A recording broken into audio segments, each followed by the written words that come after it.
Good evening, everybody. It's time for your favorite hat wearer to assume the hosting desk.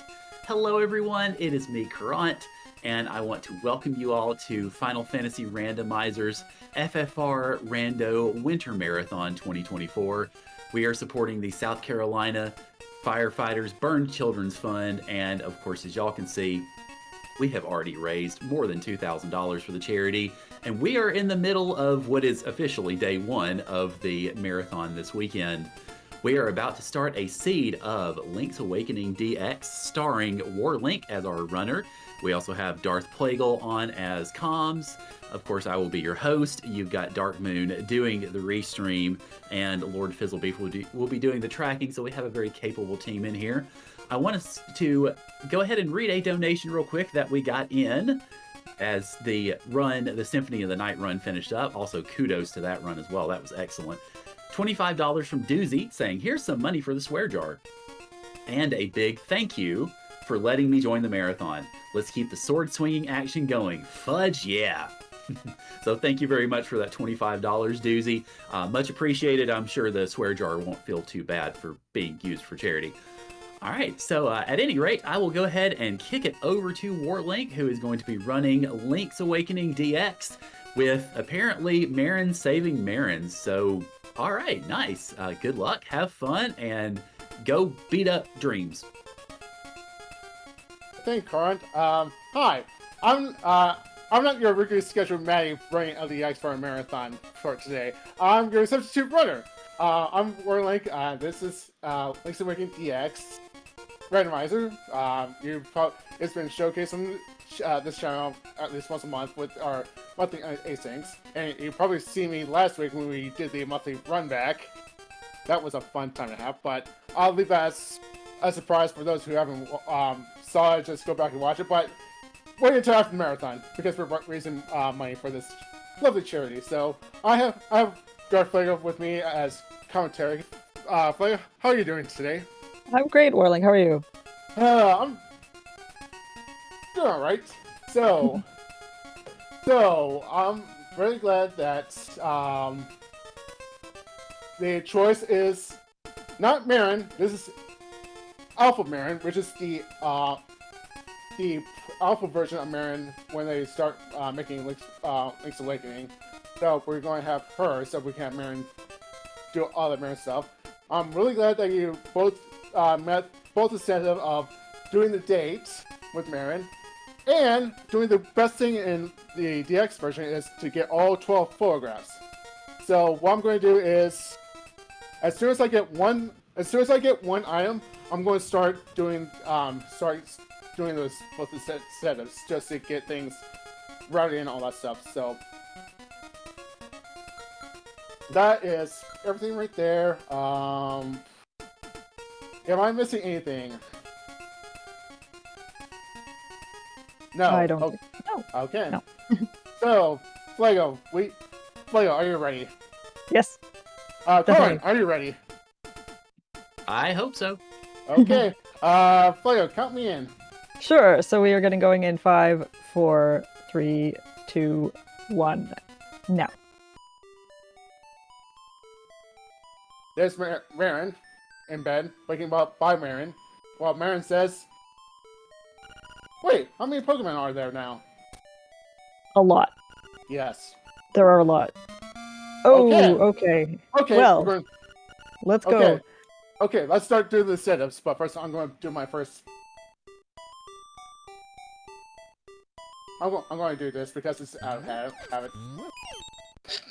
Oh, nice. Okay. Nice. So, okay. so that there the vanilla shield check there that we're like receiving the item from Terran. That is the game's one and only Sphere 0 check, meaning that it's the only thing that's not gated by something else. And the power bracelet is gating roughly a third of the island, so a huge percentage of the map is just opened up to him. So he's able to do a couple of things. But I think first things first, because that incentive was met, he's going to be setting up the photography mission, which is a feature of Link's Awakening DX and I believe no other version of Link's Awakening. It's not in the original 1993 Game Boy version and was not in the Switch remake either. I'll call it here, stay here, Rayman. Oh, well, we're going. It's a typo, so. Yeah, lots of sprite options here. That does the text has not always been updated to match, Yeah. but Yeah, so basically, what you donated was I have to go and collect all 12 photographs.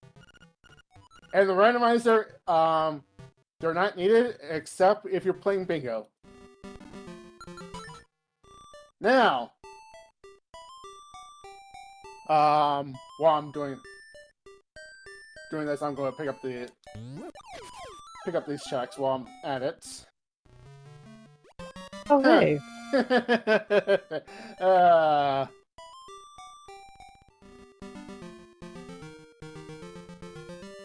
that would normally have been a heart piece there in vanilla, but everything's been shuffled except this is not a keys mode. So the keys, maps, compasses, and stone beaks of the dungeons will be shuffled amongst themselves within their original dungeons, but they're not scattered throughout the island. What we will be seeing are things like we just saw the rupees there that would normally be in a chest somewhere. Vanilla sword, apparently. Sorry, I forgot to hit the randomize button. The trading quest, there's a lengthy trading quest in this game that would culminate normally in you getting the boomerang, which is super powerful. But we might see it at any point here. The secret seashells, and there are 3 potential checks with the secret seashells now. The golden leaves, just like that one, which would normally grant access to Richard's Villa. But I think we're about to set up one of our incentive payouts. Yep. So if we're using Alpha Marin, because if we use Marin, that Marin on the bottom will be Link. So since the donation want Marin to date Marin, we're going to have Marin find Marin, and we're going to have Marin tag along with us for the whole run.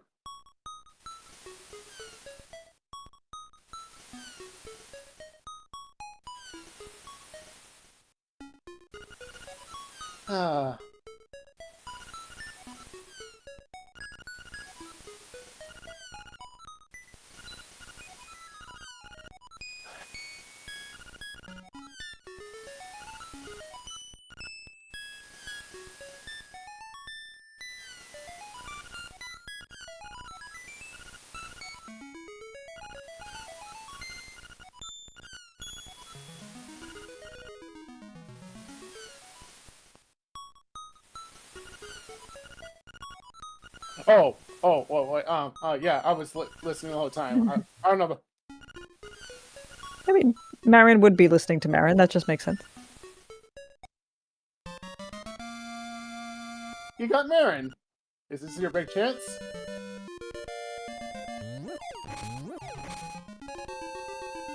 Also, with Marin, there's going to be extra messages happening with her tagging along. For example, if I start throwing pots. You're a bad boy, Marin. Okay. Oh hey. Okay. Okay. Seeing a lot of stuff turning up fairly early here, and I'm realizing I have not actually been clicking on stuff as I should have been. While you did that, and also if I check this, Marin, do you always looking at other people's drawers? Well, in RPG, you do. Yeah, that's where the elixirs might be.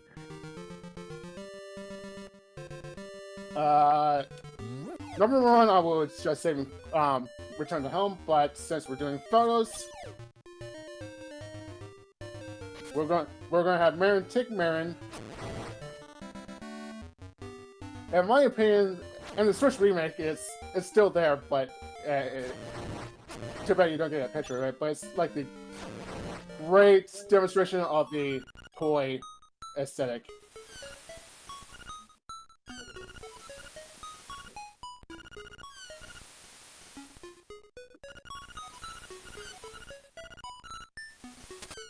That is photo number 2.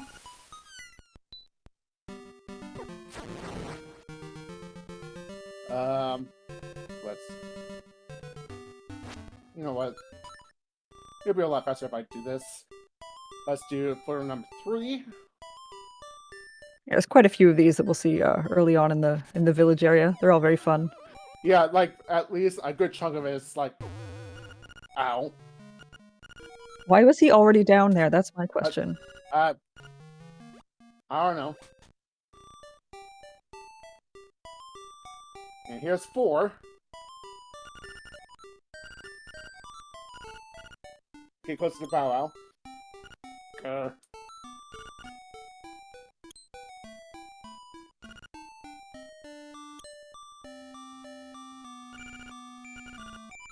Ready? Smile. We love Bow Wow. See, that's 4. This is 5. Yeah.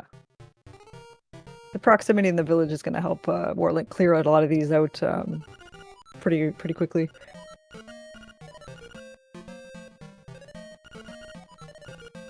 Okay, everyone, just pay attention what Marin and not Marin look like in this this screen. Just remember it. There will be a quiz later at the end of the run. Right. You could always open another tab and look at the VOD in progress, but that's okay. Okay, now let's continue. Oh, we have randomizer to do, so let's go adventuring. So Warlink has already picked up the hookshot and the bow and arrow and the sword, so he's in pretty good shape to take on some. And the shield. All right.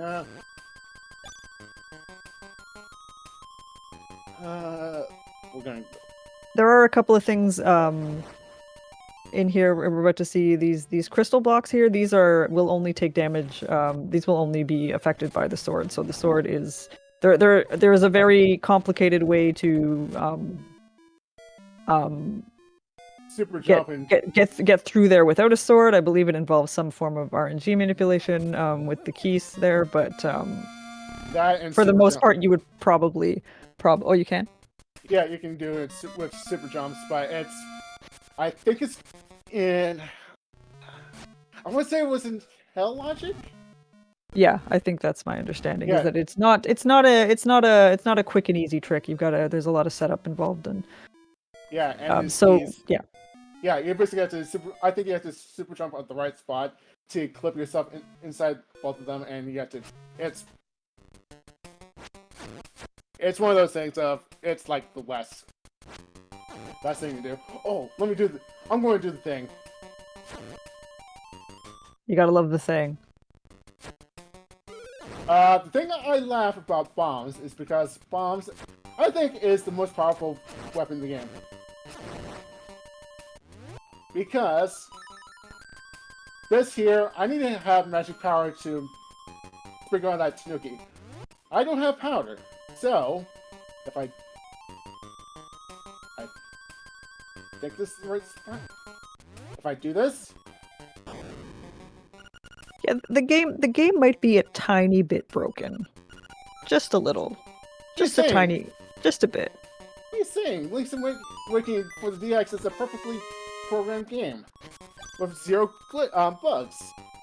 Yeah, well, we won't be seeing any glitches here at all. It's fine. That's the last glitch we're going to see. Spoiler: it was not the last glitch we were going to see. Normally in vanilla you would have to bring Bow Wow, Best Boy, with you here because he'll eat anything, including these swamp flowers. But the swamp flowers, as Warlink just showed us, are kind of just a suggestion. Not only will the hookshot magic rod boomerang and I believe the level 2 sword take them out, but you can also just clip past them.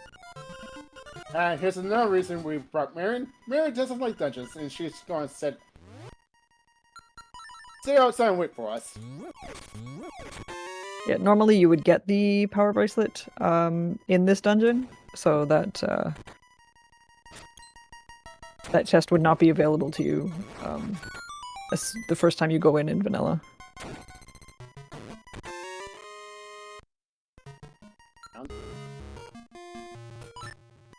Okay, so oh, and every time I exit out of the dungeon, Marin, it doesn't show off here, but if you play the Switch remake, you see it a lot better. Oh, hey. Oh, hi. Super important.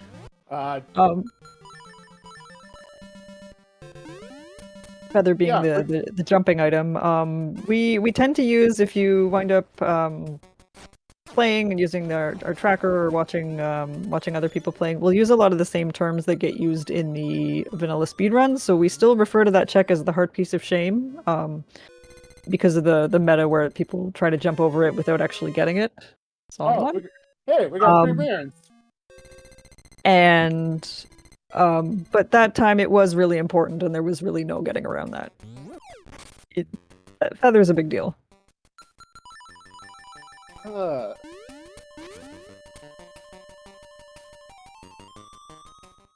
to do these 2 next. I like that Alpha Marin has a bow. We just talked about that.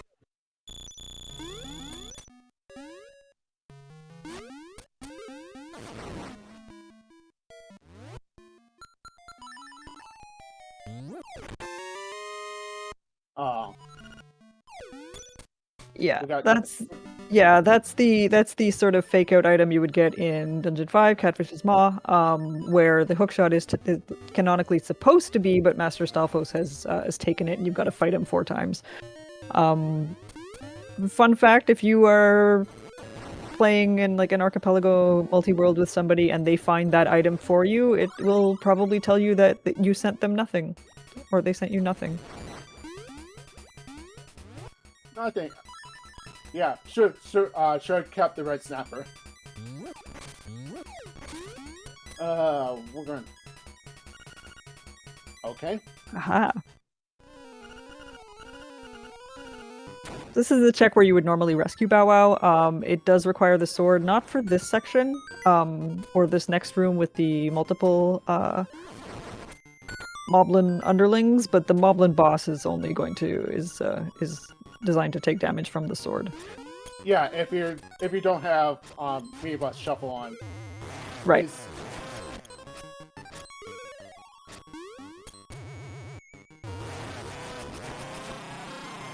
Also, don't worry about Date Marin. She is fine.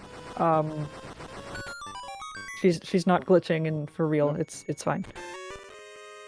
We're gonna 110.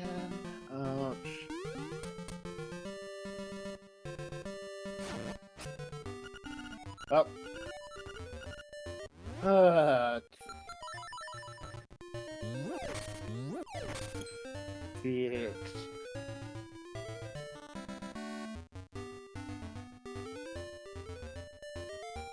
Here's the question: do I want to show off more cute stuff to get to areas that I'm not supposed to? Well, while you're debating that, I've got a donation for you. Go right ahead. All right, $75 from Mashima saying, OMG, Ballad of the Windfish is the greatest song ever. Put this towards Sword of Wind and Crystallis and letting the Windfish hit the snooze button to keep this game going longer. Nice. I think Brian Windfish is a good song, but I think me and Flego agree on one particular song. We might have another favorite that hopefully we'll be seeing. I might have emotes. I might have already used them in chat. This. Okay. And of course, as a tiny bit of a side note, since I am including Doozy's donation in the list, we hit our first $100 during my hosting bit, so first hat coming up. Nice. Okay, come on. Come on. Okay, and... Woo, Nice. We are breaking into Canalit Castle from the north without flippers. If you play... Or the rooster, the flying rooster that you use very briefly in vanilla is an item here. It will help you get around the... if you don't have the feather, it'll help you traverse a lot of the overworld without the feather. You can also fly over water with it, and in some cases use it to get over some pits that you would normally need the feather and the boots to combine for. You can't use it in dungeons, that's the trade-off. It's not a complete replacement for the feather. But... yeah, Warlink just sort of jumped over the water there. We don't have, if you play or watch a lot of A Link to the Past Randomizer, we don't really have the equivalent of the fake flipper technique. It's called, unless Manny's going to chime in, I think it's called Jesus jumping? It is Or- because there's a very brief window of frames there where if you're seeing the splash graphic, it counts as land and not as water, so you're able to menu buffer there and actually jump again.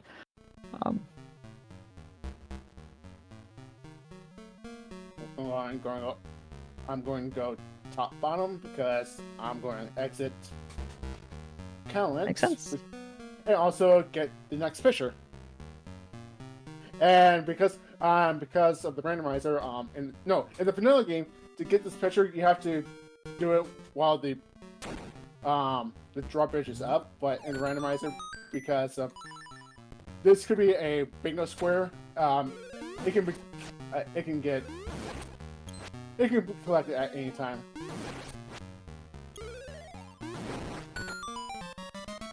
There's my logic powder. But I don't have access to here, so... First powder.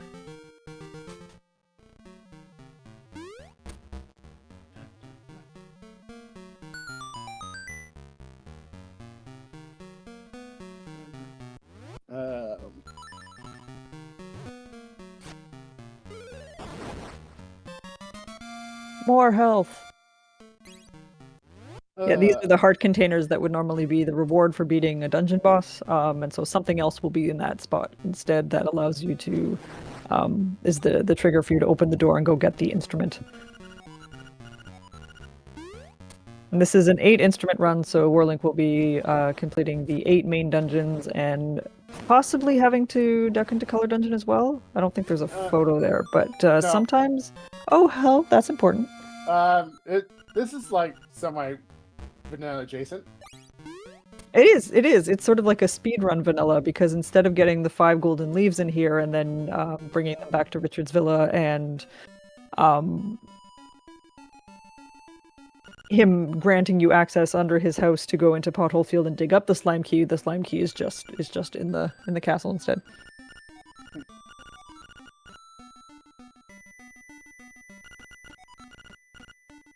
For those wondering, character on the right, that's Richard from the game From Whom the Frog Pulls, a Japanese only Game Boy game that is basically like it's nicknamed as like the prequel of Link's Awakening. Like some of the team that did that game also did this. Even though this game was started as a boomerang. Oh hi. Boomerang. Yeah. Now we have something to defeat the final boss. But to continue on my topic, Link's Awakening was not only a it started as a passion project, tried to understand how the Game Boy is programmed, but also it was originally designed as a quote-unquote port of A Link to the Past. And when they show off their prototype, that's during account number 2. After they show off, don't know the whole story, but I think it's show up to Miyamoto's with that. It's like, oh, this looks good. Go ahead and keep working on it, and it just slowly evolved into let's make it as its own game. So, boots.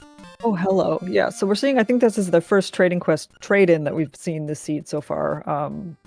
Normally, Grandma there would gratefully, happily accept the broom and give you the stick in vanilla. Sorry, not the stick, the fishing hook, which you then use to take, bring to the fisherman under the bridge. We can't access that right now. And continue more Trading Quest fun, but everybody will give you something else.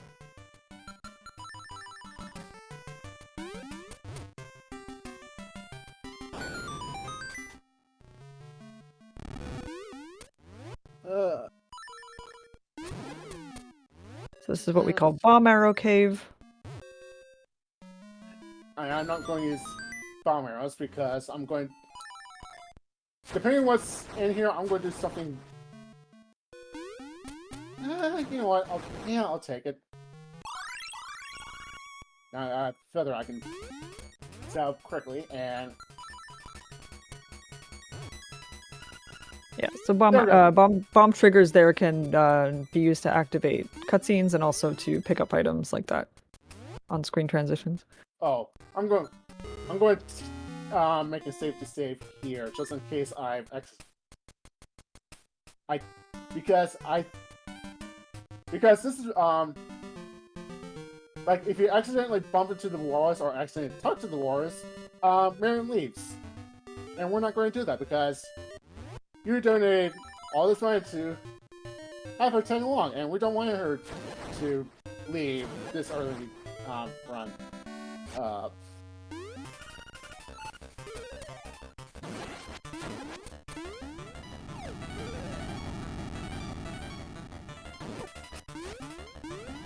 Man, Manuel is a bit feisty today. I had the hook shot. I could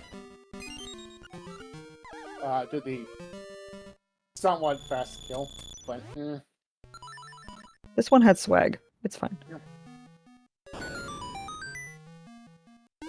oh, And that is French vanilla. Because normally the Landmola in vanilla would be guarding the angler key and it would be the item that dropped down. But here it was just one room over. slime key. We already got the slime key. Out of logic.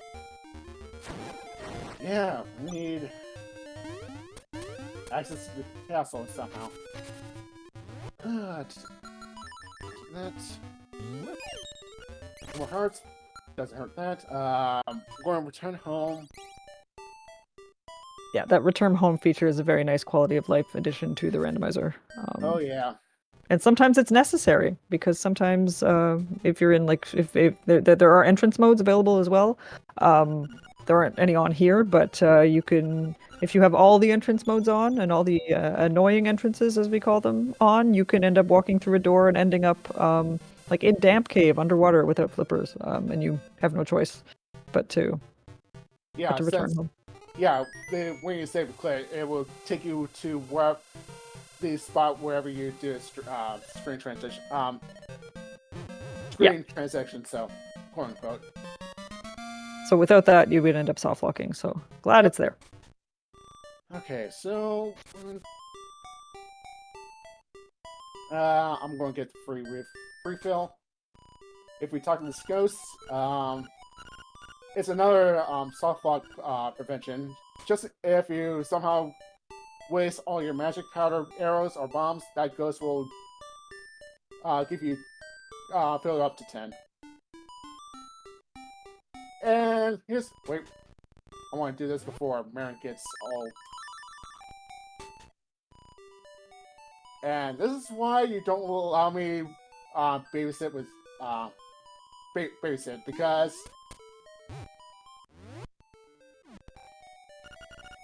I cause explosions. Yeah, medicine. Yeah. So what Morling's done there is bomb trigger the Yoshi doll trading quest turn-in without having the Yoshi doll. There are a few other trading quest item turn-ins you can bomb trigger. Some of them require you to have the item. Like the pineapple turn-in up on the mountain requires you to have the item, but you don't actually need the Yoshi doll for that to work. The medicine he found there is I believe was first introduced as an additional item in DX. It's something you would buy from Tracy as well, which will refill your hearts if you lose them all. I think it's an original one, but then again, it's been a long time since I played the original because why? Unless you're doing all the fun stuff. We're going to return home. It's a very trading quest heavy Dream Shrine there. Yeah. And in the same area too, back in the Bay Animal Village area, we'll be seeing those turned in. Can't turn in the necklace right now because that requires the flippers.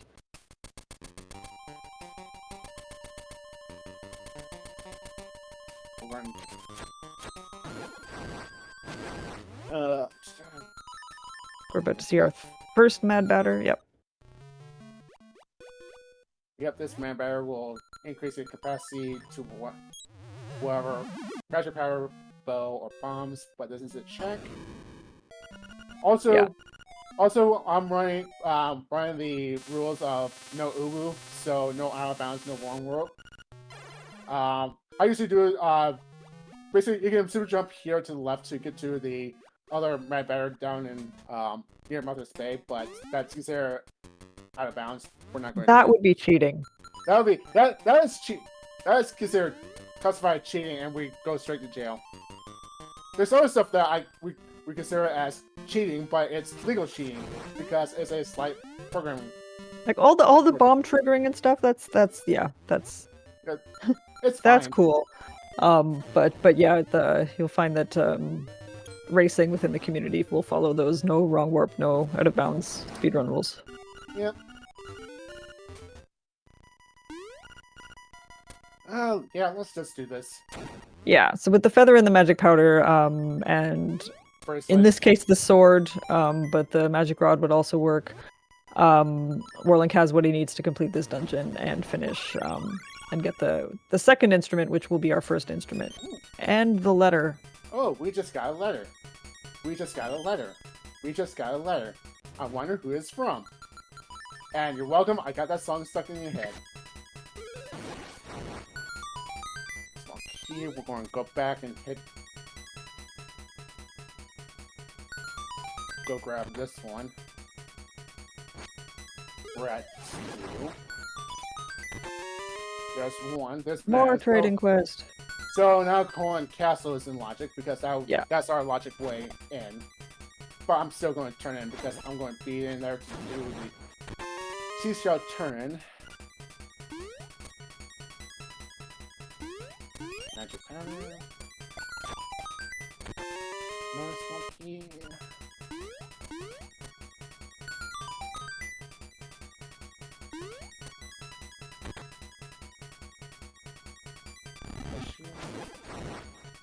Krishna. Okay, let's see if I can do this in one cycle. Yep. Nice. And boom. Nice. I just love when a plan comes together. Yeah. I don't think we mentioned the fact that you picked up the red tunic earlier. So another thing that's was originally appeared in the DX version that's not in Link's Awakening 1993 is that completing the color dungeon gives you the option to choose the tunic the red tunic, which will give you some extra offense, or the blue tunic, which will give you some extra defense. Yep. And they are both items in here, and you can switch between them and the green tunic at the phone booths, which in vanilla are there to sort of help guide you to the next your next. They give you a hand Cool. up. Oh, here's where you go next. What?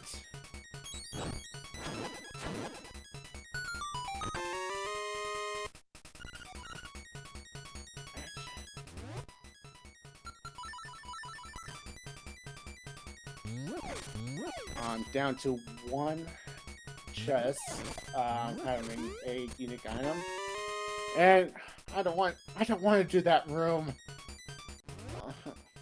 It's a marathon. We've got to show off that room. Yeah, it's a marathon room, but it's a room that anyone who plays this game as a kid and got stuck here. It's okay. It's going to be cathartic for everyone. Yeah, I know. So the gimmick with this room is, of course, that you have to defeat these enemies in a specific order. And if you don't do it in a specific order, you have to reset the room by using that staircase, because the order is Pole's voice. Pole's voice first, and Shuffle's keys. last. Yeah. Let's- Okay, so it turns out that the one unique item Warlink was talking about is going to be in the heart container space, where after the bottle genie. But at least we know that now. Yeah. I think it's less annoying than risking it and then having to go back and then do that room, personally. Yep, I did that room as intended. Ah, didn't get to skip. Eh. A little bit too slow.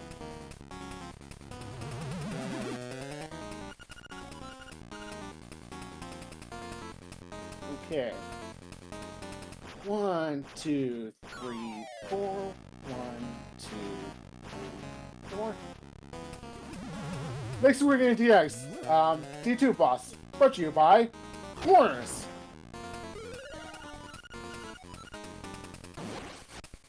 Yep, by clipping into the wall, facing left, throwing the bottle in that direction, we can skip the first phase, which is very nice. And then the red tunic putting in some work there as well, helping that phase go a bit faster.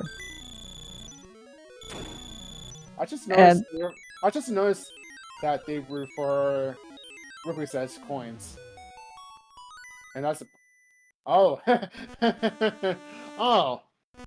I don't know if we need to submit a bug. I don't know if we need to. I need to submit a bug in this. Oh.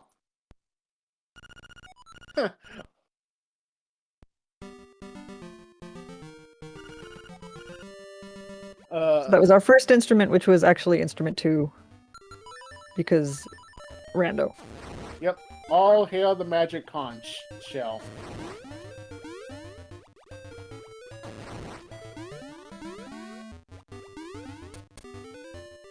And since we're here,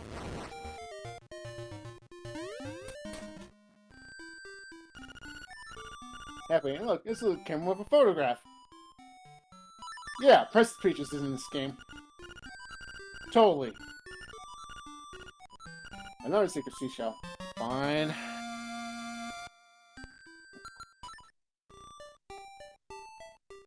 And since we have the money,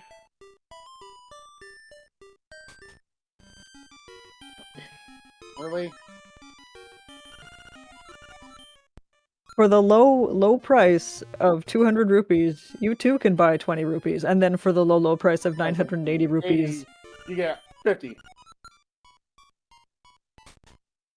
Yeah, we're not. it's the exchange rate. It's the real life to dream exchange rate. It's the Zimbabwe dollar.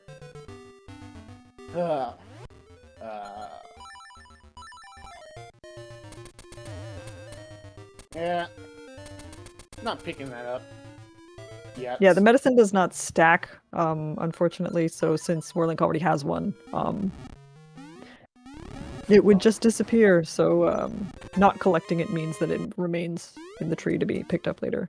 Also, that was the magic powder capacity upgrade. The 3 upgrades, powder, bombs, and arrows, are items, and the 3 mad batter checks would provide something else.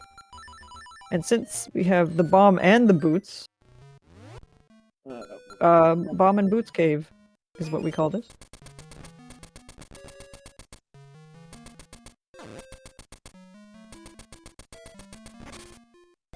Two checks here. Seashell and Oh, it's 8 seashells. Okay. yeah, I'm running a little It's low. it's not called bomb and boots cave because it has bombs in it. That's a marathon special. Coincidence. Do we want to see the cutscene? Why not? I think any excuse to say not the bees is always welcome.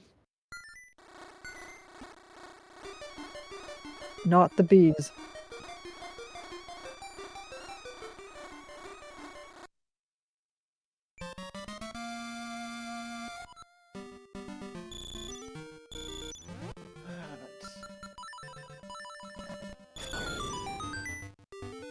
Create the shortcut here.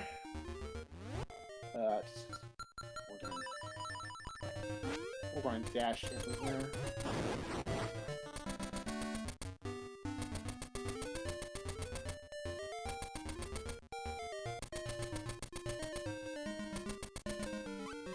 Here, Kiki. Have some bananas. You don't need 100. You don't need 110 rupees. Yes, this Kiki is willing to be paid in food. Unlike A Link to the Past Kiki, who wants money. Right, and that bridge there, as Warlink was saying earlier, has put that Canalit Castle check in logic, which means that Slime Key is that the game would now expect Slime Key to be on the table. Which apparently I can do. Yep. Which Okay. we're going to do after read.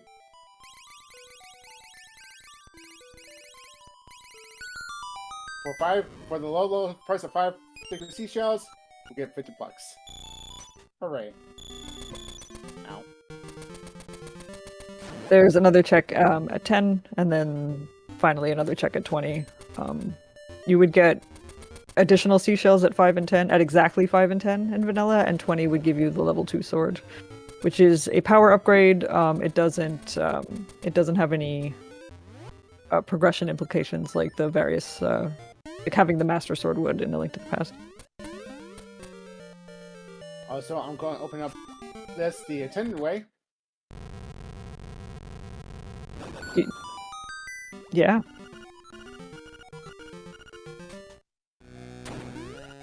It's key That camera. was some precise positioning there that allowed him to unlock it from the wrong side.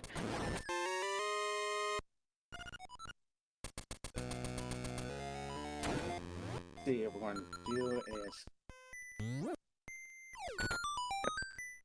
that's It's Dungeon 3 in vanilla order.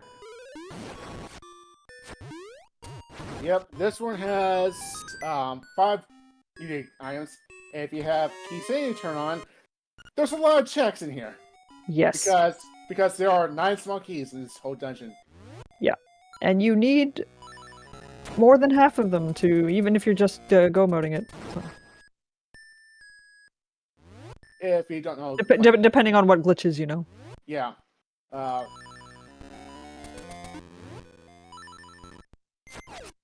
think that was our first super jump of the seed. Second, I did. Oh, second, you did Yeah, Dream Train. That's right. Yep. Super jumping is the game can be easily tricked.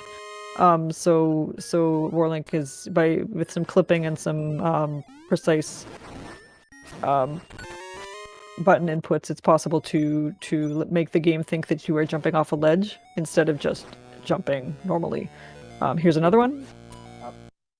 I say here, like you say, here's another one. Fine. There we go.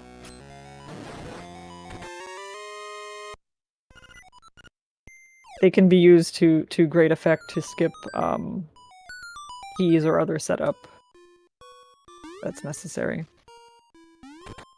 We do top because that's the only one that says in logic. Only has 9 keys. Runs to the left and the bottom. Unless you're playing Key Sanity, those will guarantee small keys.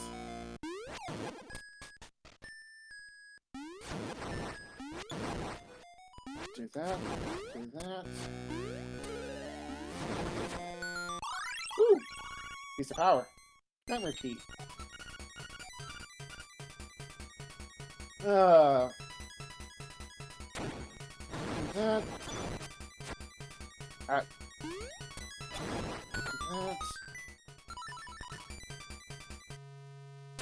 Up here. Come on. Do that one.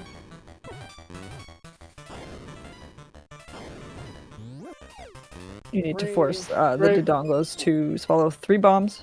Wait, why I'm doing this? This is only for 1 check. I should go to the left because that's 3. Oh.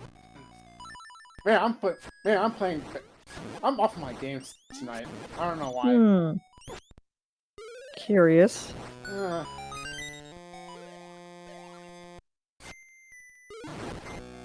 Out. Do that. Ow. You know, and I'm running a little bit low on bombs, so let's refill that because I have a feeling that second Dodongo is going to be a pain to tackle. Do that. But having the boomerang here is gonna. Hey, Oh, even oh, the game agrees yeah, about the Dodongo. Okay, I have 30 bombs to take on the second Dodongo. Okay, good. I Okay, feel good okay. about this. I feel Yeah, really good okay. about this. Okay, everyone serious time. Okay, ready? 3, 2, 1. Okay, that's done. He was that That was good. easy. That was. So the trick there is you only need to defeat one Dodongo in that room specifically. As I understand it, the game is programmed to expect either 2 Dodongos or none, and because that is the mini boss of that dungeon. There are a few other places, D6 and D8, where there are also Dodongos. That doesn't work there. Also, for that room, it was spoiled. This is the only spoiler I'm going to mention about the runback race.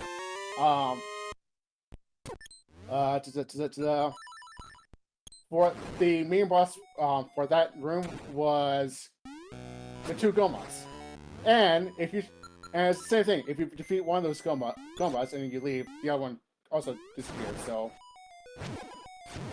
The day I learned. yeah. Also something I learned when I watched Steve VOD back. That's right, Maddie. I went back and watched my own runs. Okay. I have 5. I was hoping I only had 3 so I can show off the fun way to get through here, but alas. Let's see if we need that.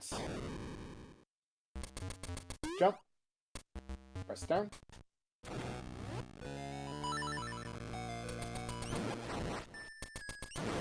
That.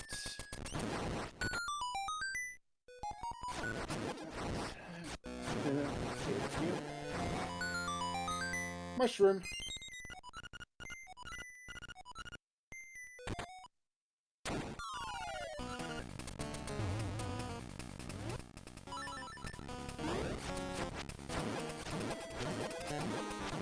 That.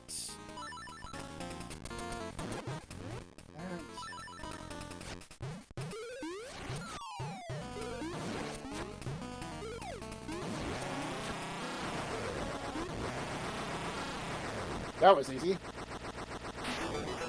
And there's the beak, and that is everything in D3. This is the Sea Lily Bell.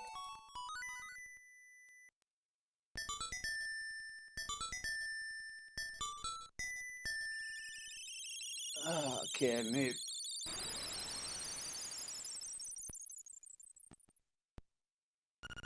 Right, so that's a quarter of the needed instruments.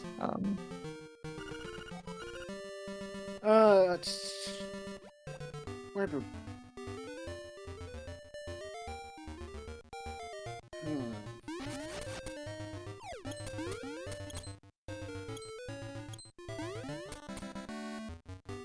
Let's do.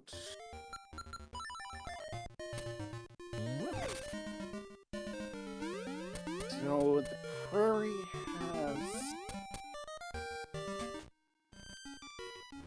has a shovel.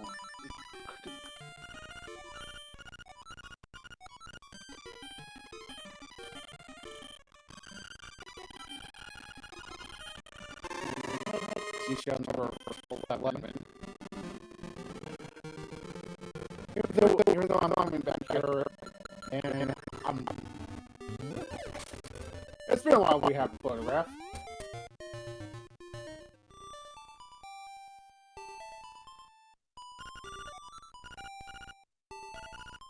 Well, while y'all are doing a photograph, do you mind if I talk about our wonderful charity for a bit? Please. As we're going to in here and take a picture, there's nothing going to be showing up. Go right ahead.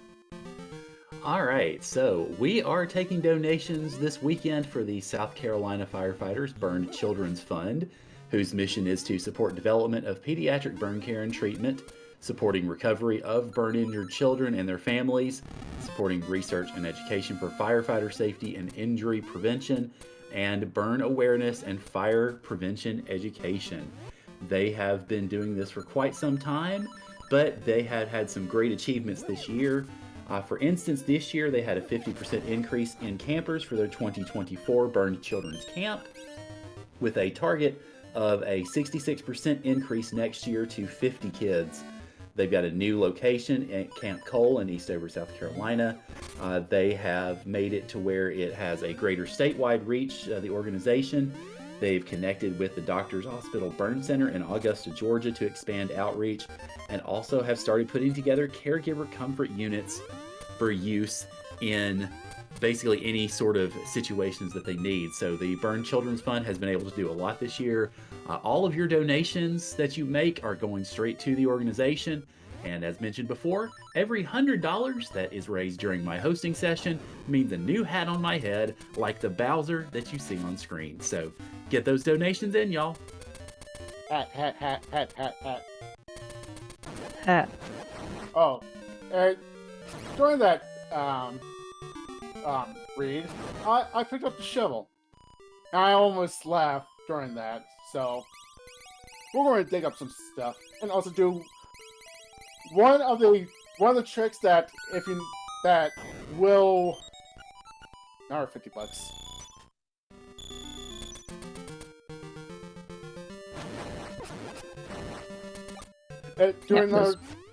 We're doing something that it's easy to pull off once you know the setup, and it skips collecting a lot of stuff. But first, I'm going to do the dig spot near D3 while I'm here. That shovel was very, very conveniently located near a dig location too, which is always nice. We're going to do that. Dig the shovel. Dig that up. Ooh! Rambo Mumbo. Also, you notice every time I shovel, Marin's going to say, "Great, dig it to the center of the earth." Two of the three songs available, but no instrument to play them on, because although we have two instruments. Go figure. Okay, I need the audio cues, so come on.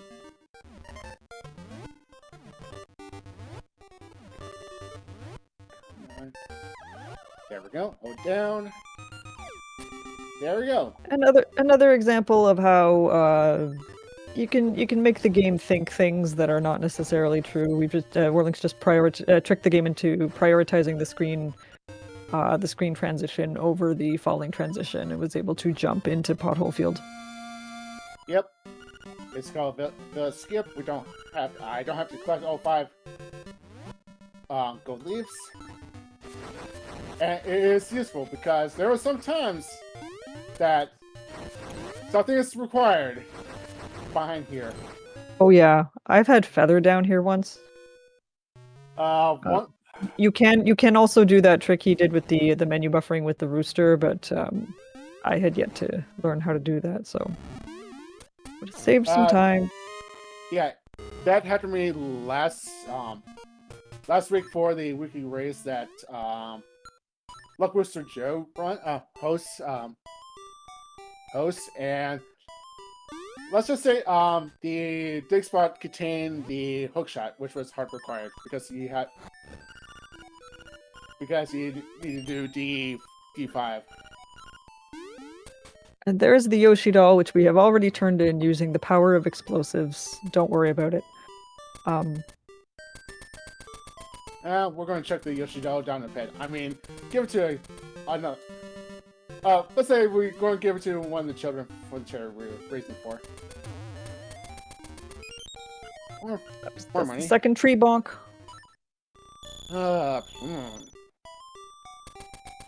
Do I?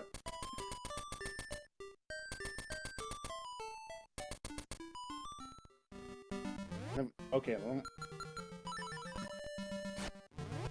Okay, I'm going to think out loud a little bit. So I can. Okay, there's.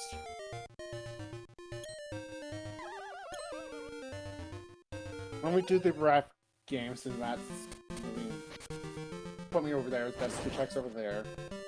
And since I have all the money I need for the rest of the game, so I'm going to burn that. Uh, Yeah, since we know that 980 rupee item is just 50 rupees, then there's no need to raise that amount of money. Yeah, and we have the money just in case we have to do. Most people refer to it as the worst check in the game. We did have a question in chat about when we'd be seeing. I think the question was probably specifically about the Ballad of the Windfish cutscene, but all three of the song cutscenes are checks, and we need the ocarina to unlock them. Yep. So. Yes. Just maybe another thing that's interesting to note is that those you've been seeing these sort of floating items around the hearts, the magic powder. Finding like the flying magic powder will give you magic powder if you don't have it, but bombs don't work that way. You need to actually find a bomb item in as a check before you can actually access the bombs. Yeah, because I see it as that bomb item as the bomb bag for it. There are times that you might find the bomb upgrade capacity to find the bombs. And what you're going to be mad is like, come on, you're mocking me for crying out loud. But then when you do get bombs, you have 60. That is the trade-off.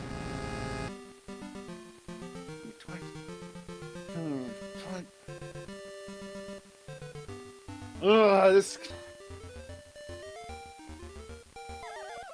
I could go into D4, but it requires me to go up to the mountains, but I kind of want to wait until a little bit later. That's money I don't need. I'm keeping the honeycomb. I'm going to set the equip point there.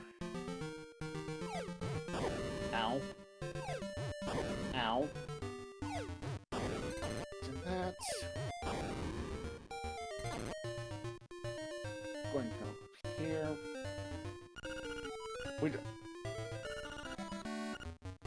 Huh. Okay. So. Yep. So there's only one more dig spot left, and that'll be it.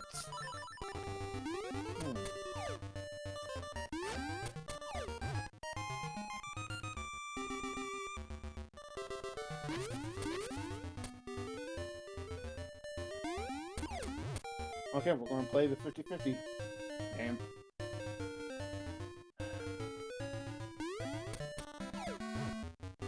Yeah, there are 2 checks down in Southern Face Shrine.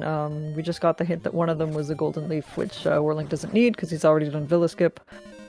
But if it shows but up, the other check could be something important.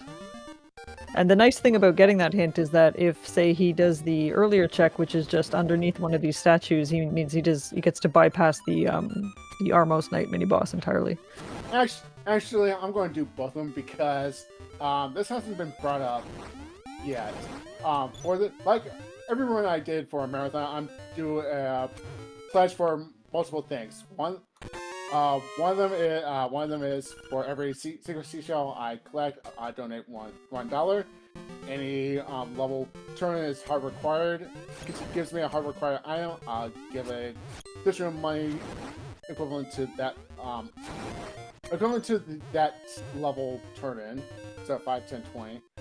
For golden leaves, each leaf is $5, and if Villa Skip was required, everything is going to run up to 50, so I'm in a giving mood. We're going to do this. Excellent. If this is an actual race, I'll go ahead and skip, but we're raising money, so... That's valid.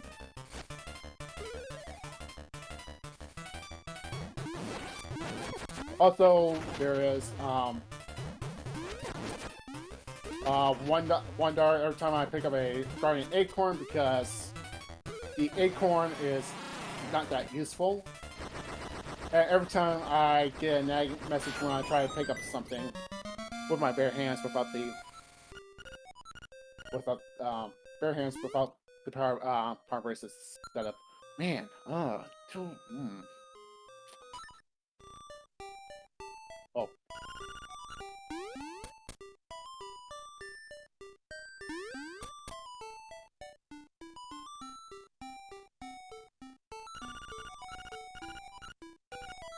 We're fish. Well, fishing is going. So there's.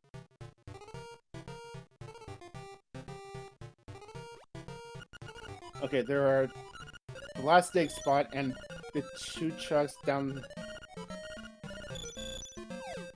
the south side that I can get. This gives us dog food, which was rupees, I believe. Yeah. So I don't do that. It's another part of the trading quest. But with the sprites matching the item, we can know in advance that we don't necessarily need to trade that one in. Yeah, it's one of those. Yeah, that was updated. I think it was this year when they went through and. Right. It's really helpful, so you don't. So you get an idea of, oh, it's this. I don't need to come back for it. I'm going. Which, you know what? Let's just confirm. Yep. Yeah. Just money.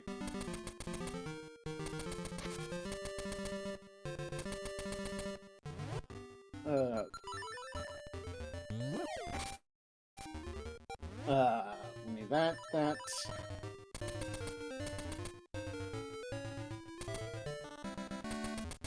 Ow. That. Let's see. That. Secret seashell. Okay, now. Some fun stuff.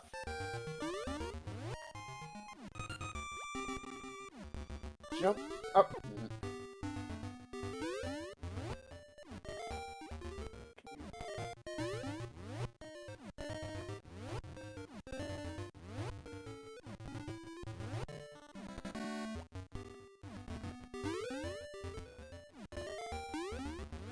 Okay, I think this might be the last one.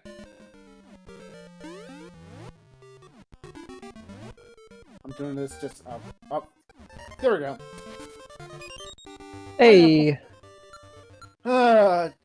You love to see that before you go up the mountain, because that'll Yep. save you some time.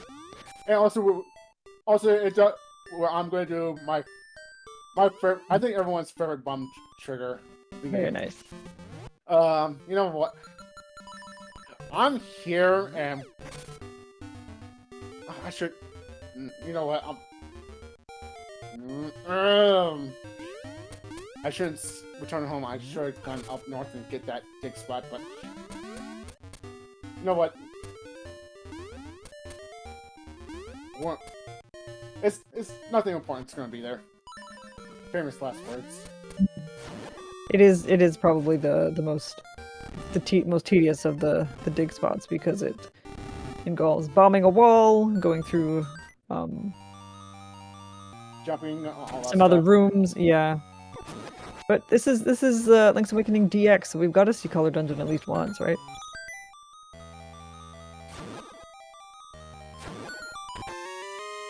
Monkey. There are only 2 non-dungeon items here in this mode, so it's not always a popular location. Yeah, these settings. yeah. With this, it's just basically.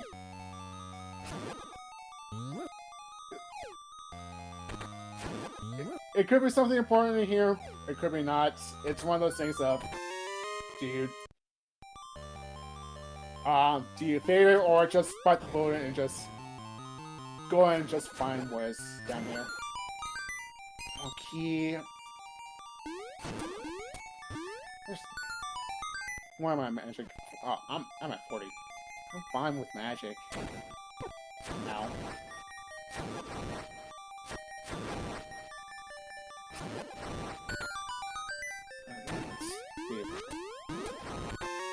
Nightmare keys, so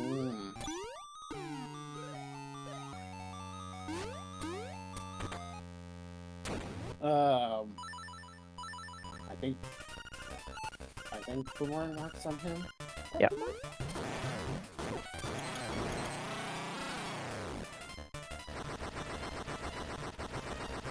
Yeah. Well equipped to take on this mini boss. Yep. That one can be very frustrating when you come in with fewer tools, fewer items, because he will stun you by landing on the floor. Stun you, and the bullet is coming down. You can yeah. you around, and you're not having it's like fun. It's Death Mountain in boss form. What more could you want?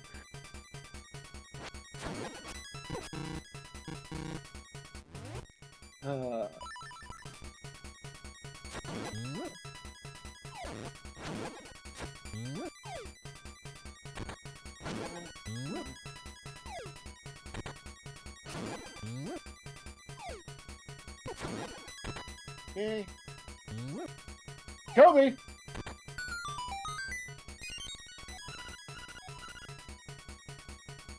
So this is never a great feeling in Color Dungeon because you're heading towards like having to actually do the boss fight, which is he is again well equipped to do. It's just annoying. And I know you can start. Okay, so we know where the third song is.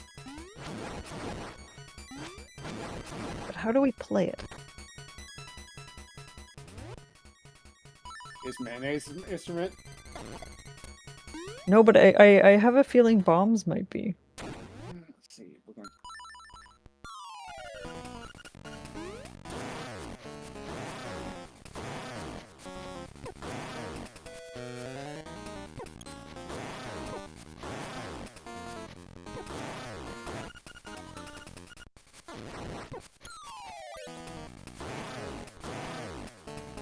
There we go. So, next room over there will guarantee me one item. Let's hope it's both. Hopefully two. Piece of hearts. Tail key. Hey. Oh hey. It was worth it. You know what? Let's just since we have everything, let's do day one. Speaking of things that are worth it, we got another donation. Hey. Ooh. All right, $25 from Joe5656123. Says, this sounds like a great cause. Please put this toward Crystallis Randomizer Stom versus Mado fight reenactment, which, if I'm not mistaken, actually fulfills that. So good job. I believe that is all of the unlockables unlocked for Crystallis. But keep in mind, you also have a bid war for the final sword in the end tower. The current leader for the sword is the Wind Sword. You have fire, water, and thunder as options as well. Water is 125, fire is 50, and thunder is $0. So make sure to get the money in for that. But I believe all of the unlockables are unlocked. So good job, y'all. Speaking of unlocking, those were the flippers there. Warlink no longer has to menu buffer through jumping over water. And already has the D1 Nightmare key as well. Man, getting all the non-dungeon items right away.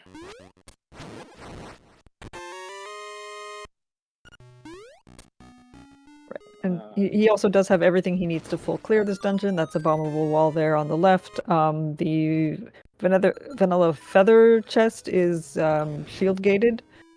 I know there is a complicated way to manipulate the those enemies into the pits without the shield, but the intended way is to knock them over and defeat them with the shield. The shovel does not work in this. This isn't Oracle of Ages or Seasons. Swag. Yep, I don't have to go.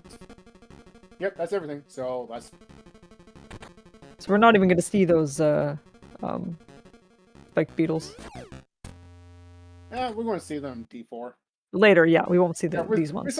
We saw them in D2, but we're going to see it again.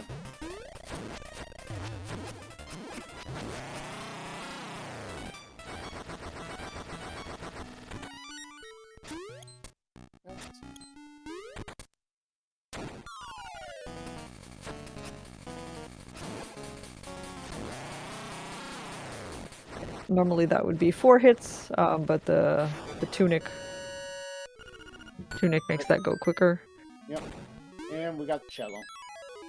With the I think the combination of red tunic and level 2 sword will actually one-shot Moldorm.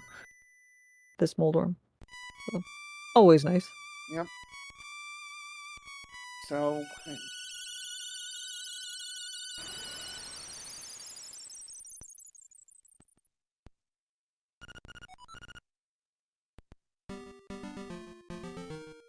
So that's 3 instruments, 5 to go. Yep. And we're going same equipment. We're going straight to D4 because we, with the flippers. Yep. We can full clear that. Also, I can full clear D5. Man, everything's Yeah, I think good minutes.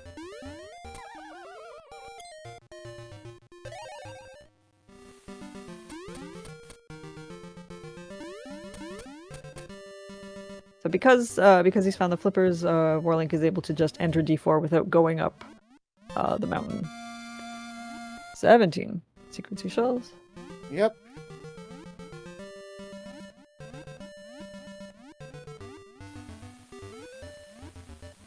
So, what do I need for go? I need face key, bird key,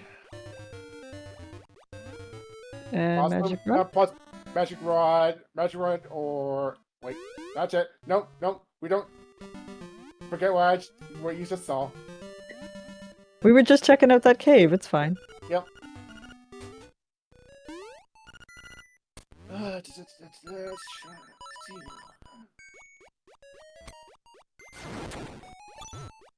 This is the. I think There it's they hard are. hat. The hard hats, or whatever they're called.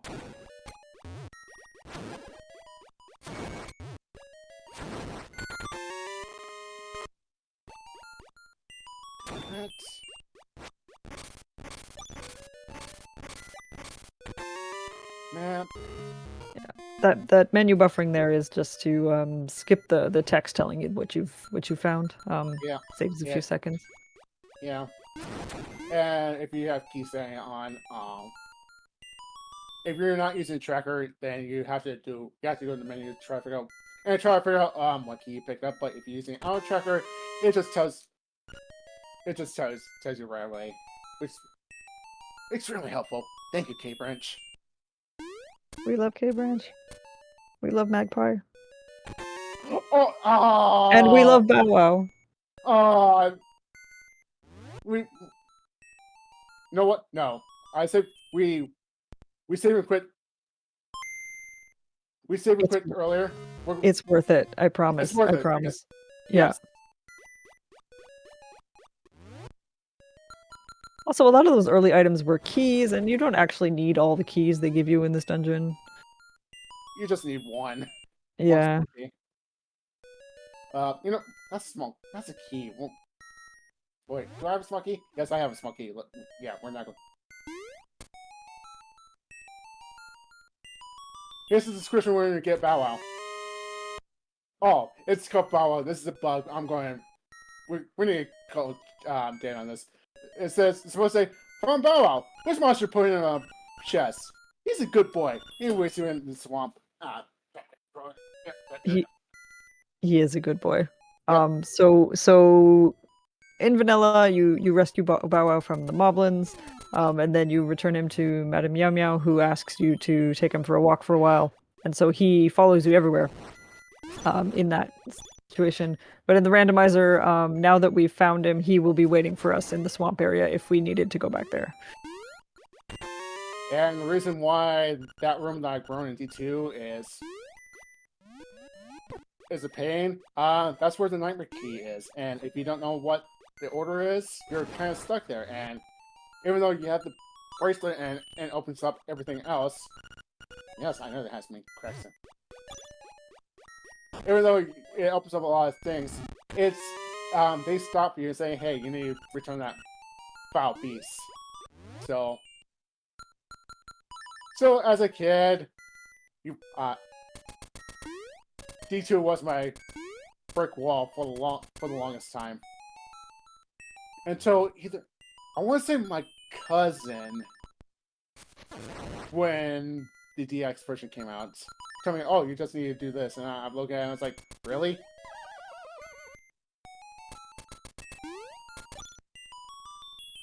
Even the bird statue or the tablet in the regular, in the OG version tells you what to do, but you're a kid. Reading is not. This is not school. Who's gonna read in a video game? Peek. Don't need that.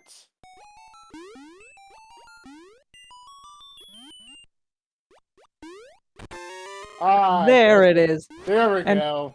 And that's a great placement for reasons.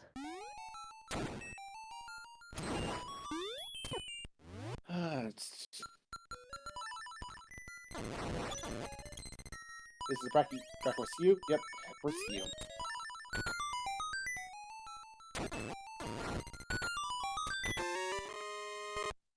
Missing 2 items.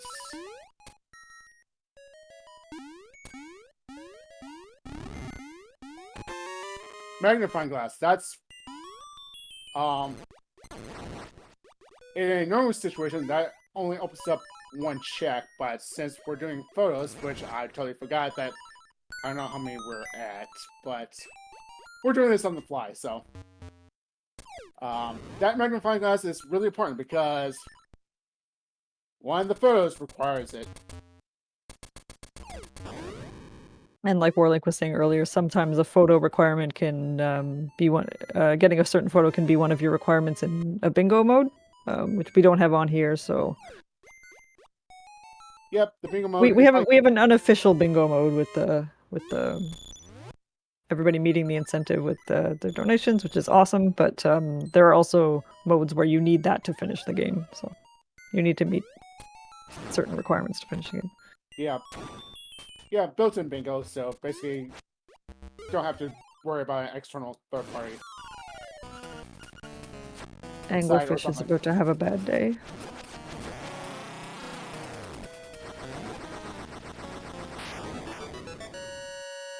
Yep. And we're halfway done.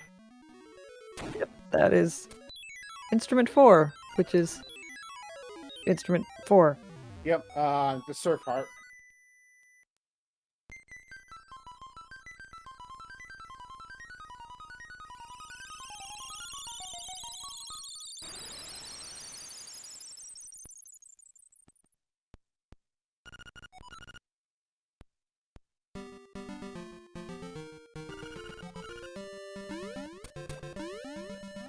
It's happening. Okay, now we go back to the cave touch. All rise to the best song in the game.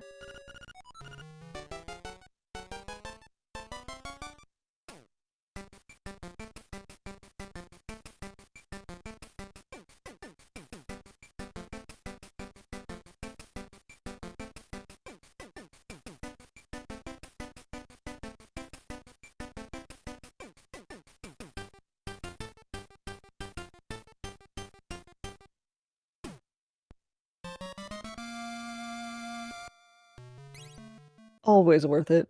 Yep. You know, Okay. y'all seem to talk about things being worth it at the perfect time because I've got another donation. Oh. Lord Fizzlebeef, our fair tracker, donating $25, saying, listening to the sweet sounds of LADX, put this toward changing Death Mountain to Shuffled for Z2R, which is going to be the run after the Crystallis run later, so that will be coming up, I want to say, around 2:15 a.m. So keep donating to that as well. Nice. And we're going to do there's 1 check in the moats. And the vanilla game is a piece of heart, which is like really 1 out of the way. But I'm going to use the save and quit and get back where I was earlier. Wow. Yeah, there are a couple of like hazard checks in the game. One of them was just hiding at the bottom of the moat. It's fine.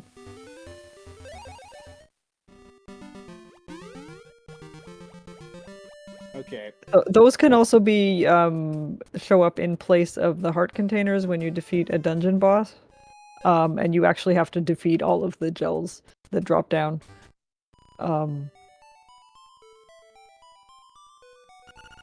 Before it will open the door.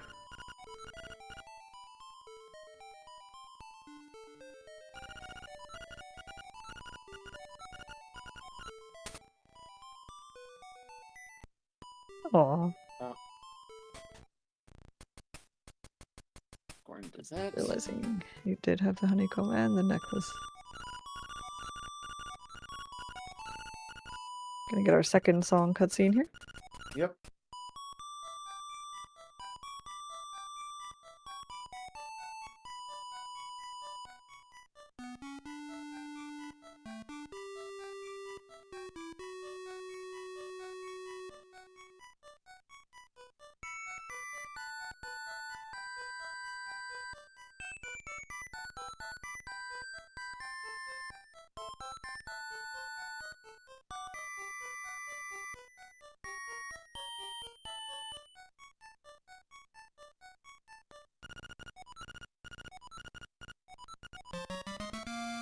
A nice moment there, seeing the two Marins singing together, the other Marin disappearing momentarily. It's fine. Wait. Okay, that's the closest I can get to the Spider-Man meme. Okay. Okay, so we're gonna go do another photo check.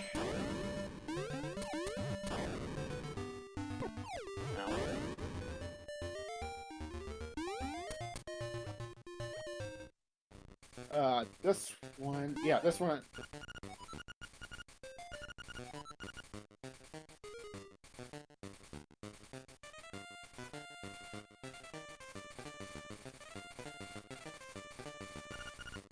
Yep, that's.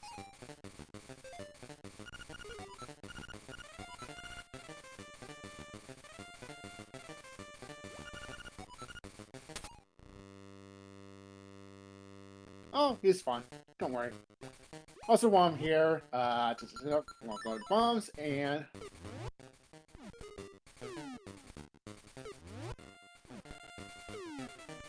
Do I have to?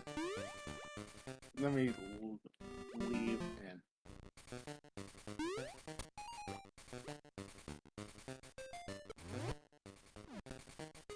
There we go. Yeah.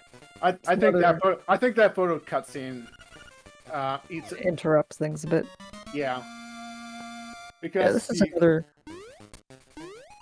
Yeah, the bomb trigger is just the short explanation of the bomb trigger is just basically it just pulls out what because the game is not expecting you to drop two bombs at the same frame or time period. It just like looks at it and say, I don't know, I'm going to execute whatever event that's happening in this address. And sometimes enemies occupy that space. If you shoot an arrow, that arrow occupies that space and will straight up eats up your bombs and until you have to reset the room. Not the room, the floor. So, or go here and just do this. That hard pace came through what would normally be the fishing hook turn-in. Warlink doesn't have the fishing hook yet, but that is another one of the checks that can be bomb triggered without the item. Yep.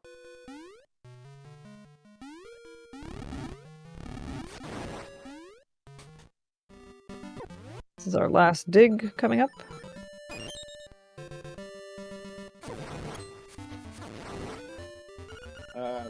Where we have this. Wait.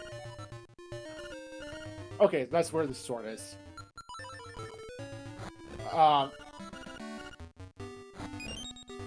Ribbon. Okay. And we're going to go to the Mad Better to do that. We're going to do D5 first, and then we'll go to the Mad Better. That means we have now seen all of the trading quest items except for the hibiscus and the And fishing hook, which we've already turned in. And the scale. And the scale, yeah. Yeah, there's another, in that cave connector in the forest, there's another, out of bounds trekking you can get to the, underneath the, to get the item under the statue, but that's also cheating, ban, do not pass go, go direct to this jail, don't pass go, don't collect $200. But if you're doing multi-world, yeah, I'm not stopping you. There are no rules in PK mode.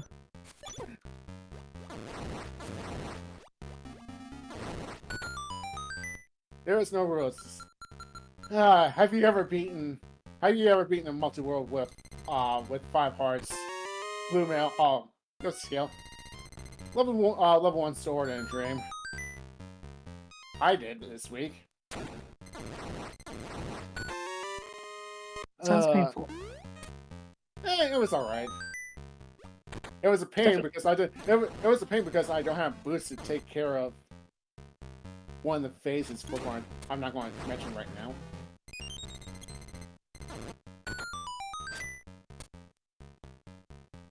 Dungeon 5 and Vanilla is where you would get the hookshot partway through, but definitely nice to already have it by the time you get here. Just cruise on through. Much earlier, Warlink opened a chest and got an ominous message saying that I've got what's inside this box. Here he is, the guy who got what was inside that box. 1, 2, 3, 4. There's a way to scam free small keys off him that we just observed. Normally you would need to fight him in 4 different rooms in a specific order. Second shield. That is now the mirror shield, which means it can reflect fire. I can get into the 8 logically. Yep.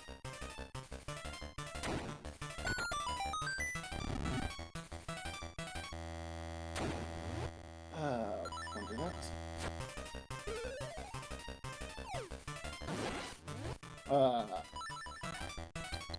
1, 2, 3, 4.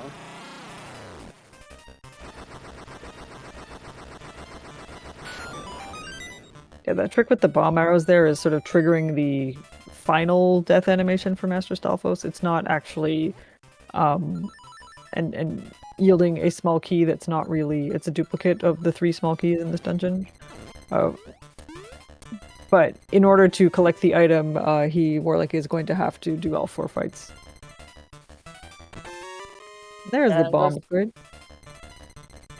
And there's a reason why I collect the small keys because you're going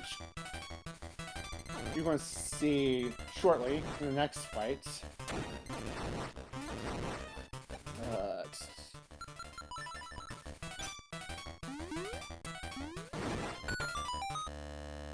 This room.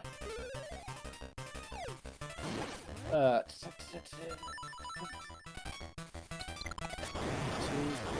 4. This room particularly, you need to collect the small key because next room is a dead end. It has a chest, but it's a dead end.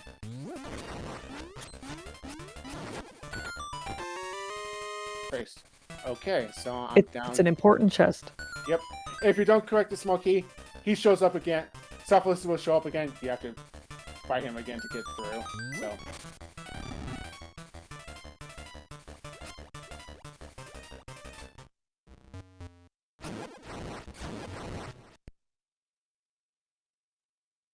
And I lost count on what chest I'm on.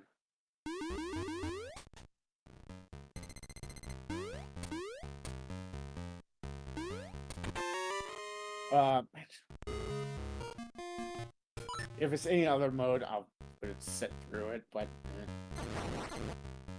fire rubies, that's good enough. only need 300. If I go through and do that. It might not be necessary. We can only hope.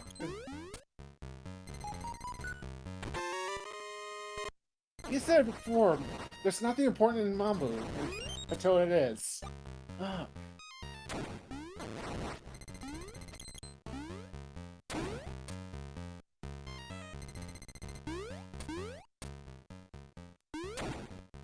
Also, what's our suggestions?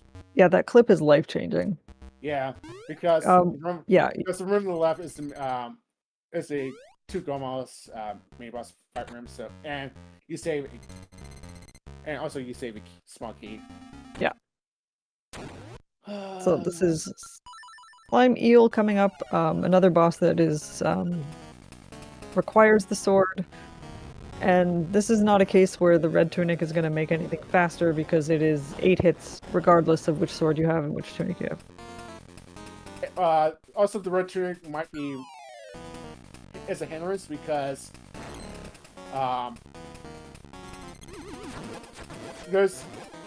it gives Slime Eel some iframes. See, now I'm at 5, so.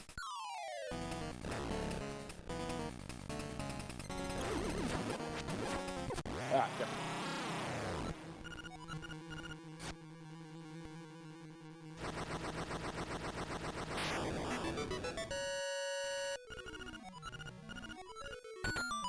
Let me double check.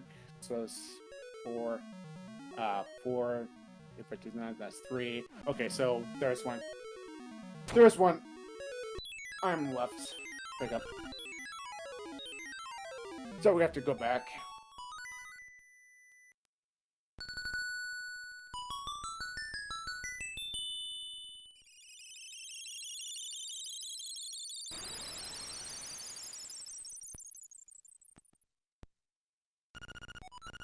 That is 5.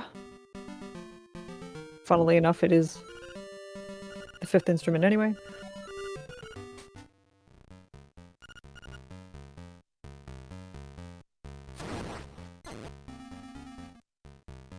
So Warlink now has access to all the dungeons but the remaining dungeons but 1 because he needs the bird key to enter Dungeon 7.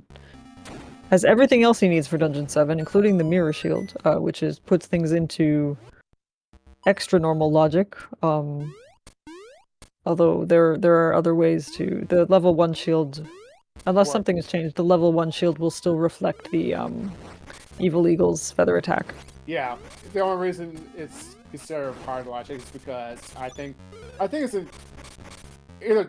there was a discussion both in that explained by both Dade and K-Branches that I think it's Dade said because in the vanilla game you're expected to have the mirror shield by then, so yeah. Sometimes the things that are considered hard or glitched are actually easier. It's just what is hard about them is knowing that will work. It's Joy. Yep, promising arrow. Joy. C validated.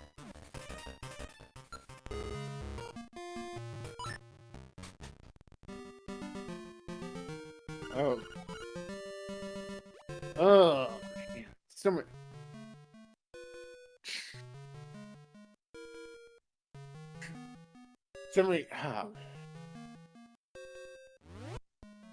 We're going.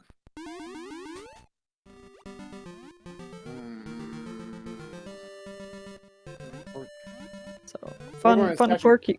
You can take the Marin Sprite swimming, but she just walks. Yep. Don't question it. She's not the Messiah.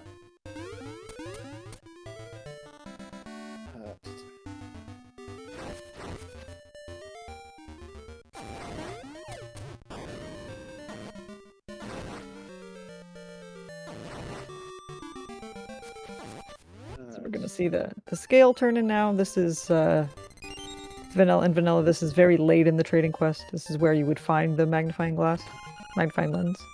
Yep. because Warlink already has it, he can just see those enemies that would be invisible to you if you don't have it. It's sneaky there on the game's part. Okay, we're going to swing over to the Mad Bear over here.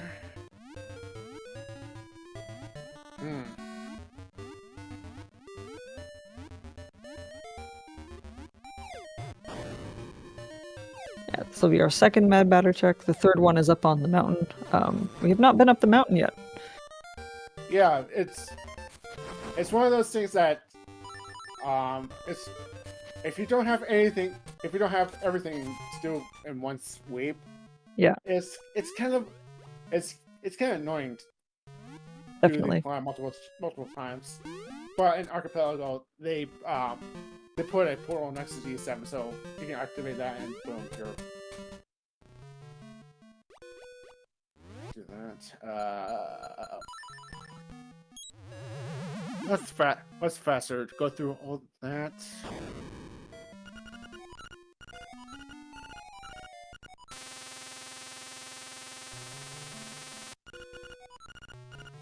There's this level 2 bracelet that was told us. We're gonna do the ribbon turn in. Yeah, the second power bracelet allows you to lift heavier items in Dungeon 6, which is where you would normally get it. So that dungeon is now fully beatable as well. Because the face key was in Catfish's Moth Dungeon 5. Yep, and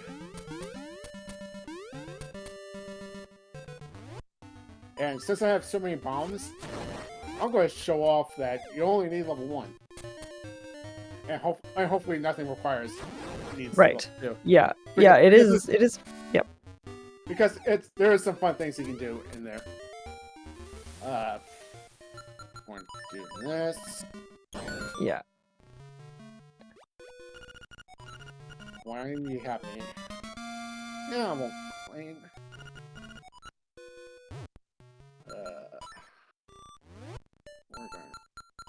We are going to run and grab things. Okay. Next is the bush and the item next to D3. And then we're going to do D6. And debate. Hopefully everything we need is up in the mountain. Because yeah. Or unless someone's going to donate a generous amount, I'll be the judge of it to go ahead and do Mamu's first. You have until I complete these 6. A certain amount that will convince me to do it.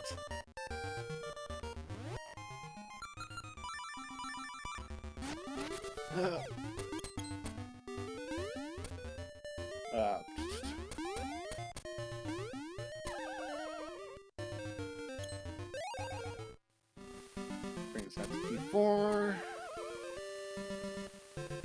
Now we go near End Village.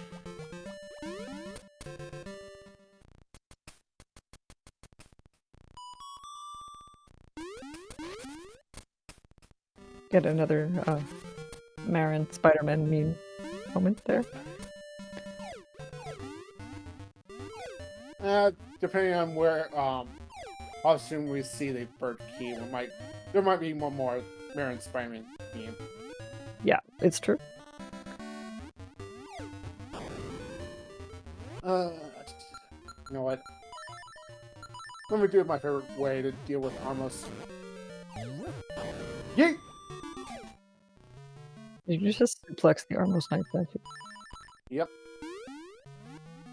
We'll do that. That does seem like the best way. So.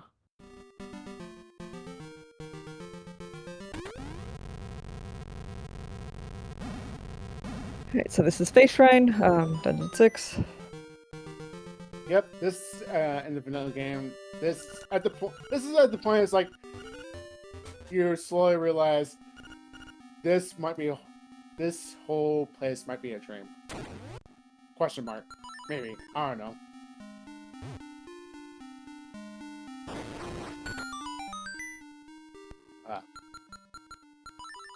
Before we go do that, like I said, I'm going to do some fun things. I need to take care of that mean Mondorm. I have 50 bumps, so.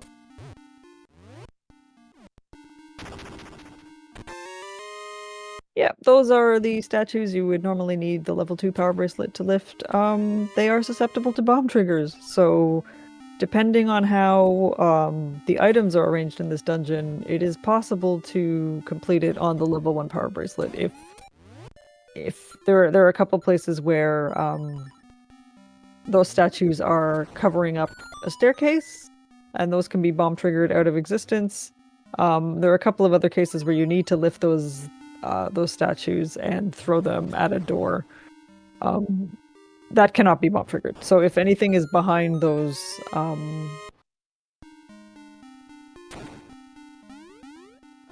doors that need to be opened that way, then and there's 20 seashells. Oh boy. Then you can't actually.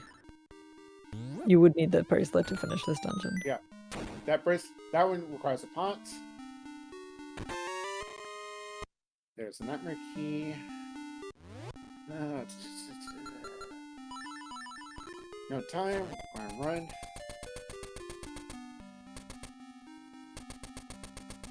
Do that. Go up.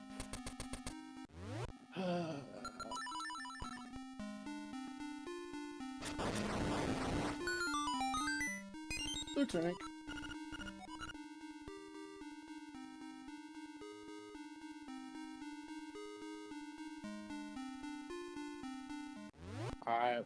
I'm totally expecting the chat to start saying I'm blue by Idol 65 right now. If not, I'm really disappointed. What Flago said, this door requires a level 2 bracelet to pick up this and open that up. There's the hibiscus. That is the last Hey! Hey! So, very close to go mode now. Yeah. I think the magic rod is the last thing that's actually required.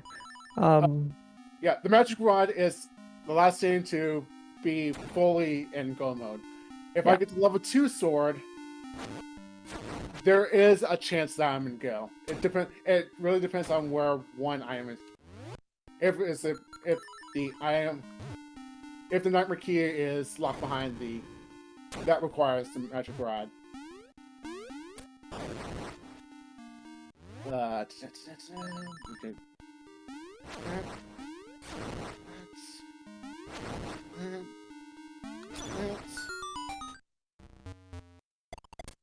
Ow. That. Check my tracker. I'm at 3 items in here. I'm going to use that and that. Bomb arrows are very effective.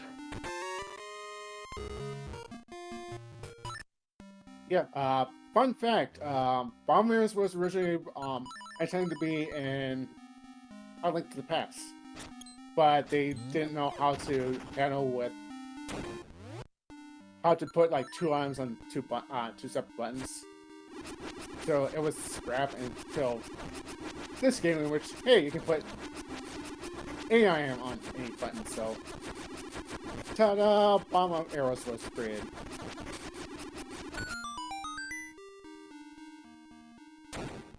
Okay, let me check. I have this monkey. Yeah, I'm good. Yeah, I'm good with this one. Small.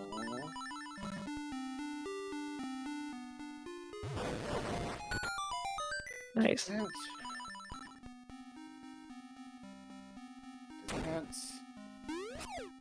Jump over over there. Definitely one of the cases. Several moments in this dungeon where knowing super jumps will save you a lot of time, Yep. a lot of headaches.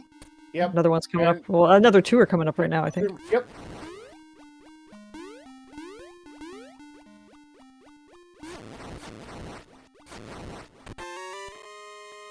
Yeah, and that's all. That's all the important items. You know what? I'll show. This one is life-changing. Yeah, this one. Yep. Just do that and grab that and all that stuff. And I'm going to show off something that. Show off something that. There's a reason I have certain settings turned on. See. Oh, hi, Dodongos. Bye, Dodongos. Since I don't need to go up there, but I want to show off.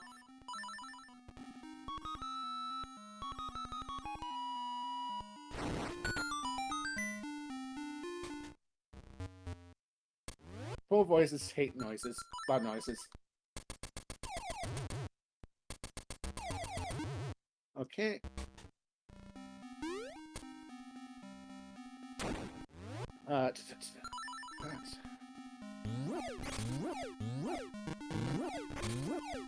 Come on.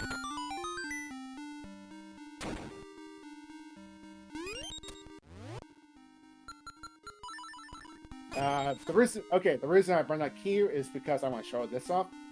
There's a block here, and it's going to say I don't have a small key, but it pushed me. I said, but I have to do it again. I mean, it was so awesome that it needs to be shown a second time. Yeah. So basically, I need a wall clip, and then down left, and boom. Just in case people didn't see it the first time. Yep.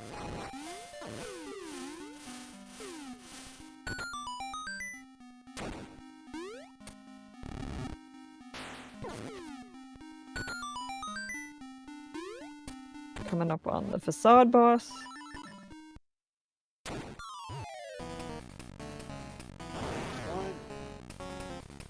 2, 3 hits. Very nice. 1, 2. And 1, 2. Just that easy. Nice. Facade gets demoted to a mini boss in the Agent Seasons game. I forgot which one. Small key. Yeah, sometimes sometimes one of your non-dungeon items can be in the last location hidden behind the last small key. If you don't know the super jumps, then you need to defeat Facade and come back in. But we don't need to do that today. So Yep. And so all that's left is the mountain. I mean, and finding the magic rod. Yeah, magic rod. So we're going to swing by the mansion, the seashell mansion, one more time, just to see what the reward is, and to keep you for your trekking. I'm at 22, so. The seashells will continue appearing, but... While you're picking up that seashell award, do you mind if I pitch some of the incentives we have coming up in the next couple of runs? Well... Yeah. I don't know if that's required or not, but hey, $5 more. Go right ahead. All right, so of course we have our Crystallis randomizer coming up after LADX, and all of our unlockables have been unlocked, but we do still have that bid war for the final sword in the end tower. Wind sword is winning with $165, water has $125, fire has $50, thunder has $0. Then after Crystallis, we have the Legend of Zelda 2 randomizer. The incentive for that is to change Death Mountain to vanilla or shuffled. We are $25 out of 80 on that one. And then after that, we have the FF4 Free Enterprise solo door randomizer race between Sunflash Classic Gamer 76 and Lord Fizzlebeef. And we have a character name bid war on that one, which doesn't have any money donated to it. So if you want to snipe any character names, well, you've got a great chance. So those are your incentives for the next 3 randomizers coming up. So if you want to pitch any money toward those, of course, you can donate by the link that was just posted. And of course, all of that money is going to help out the Burned Children's Fund. So thank you all very much. That, got that. That.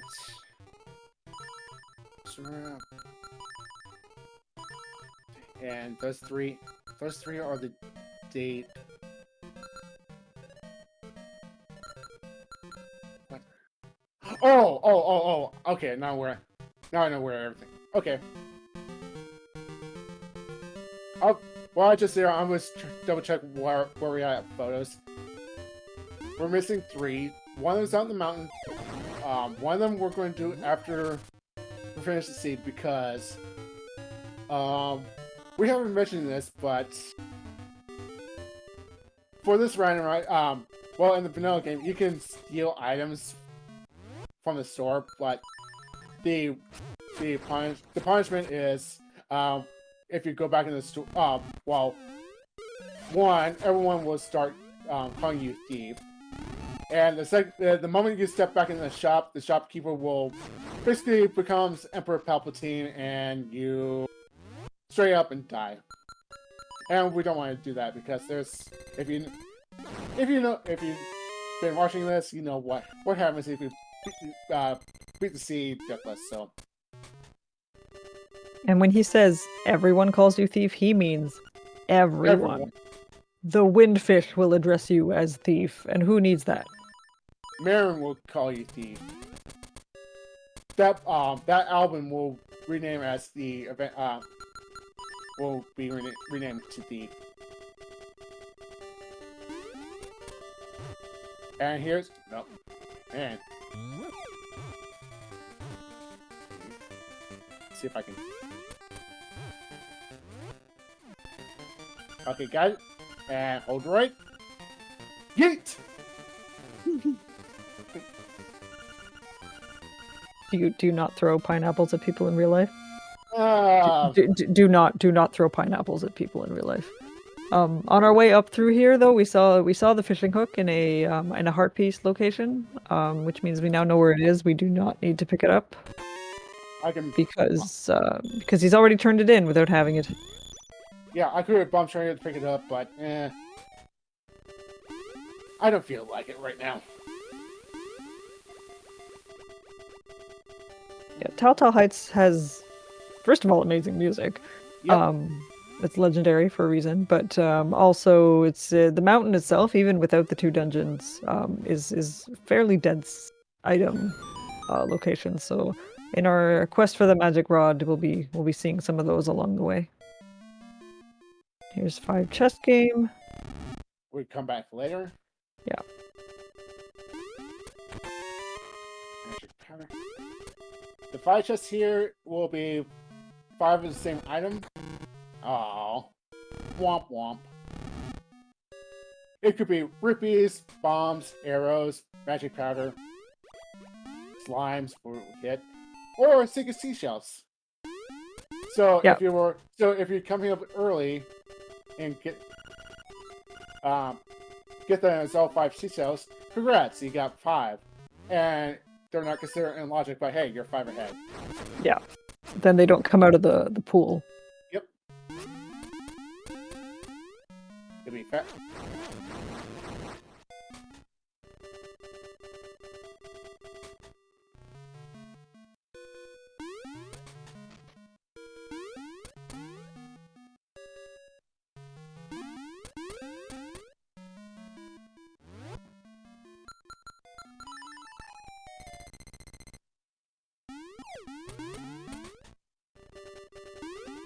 So just navigating the many connectors here. Definitely makes for a very interesting time if you've got an entrance mode on. Oh yeah, and if you're really intimidated with Link to the Past, entrance randomizer, all that stuff, I'd try to track where entrance is. Magpie has that setting up, so it will auto check and tells you, oh, these are the connectors. So Mind if I sneak in with another donation? Yeah. right ahead. All right, the Axeman donating $25, saying, looking forward to Crystallis tonight. Someone needs to name their character Steve after Rando programmer Steve Hacks. Happy holidays! And also, as a little bit of a side note, that means we are $25 away from putting another hat on my head. Ooh.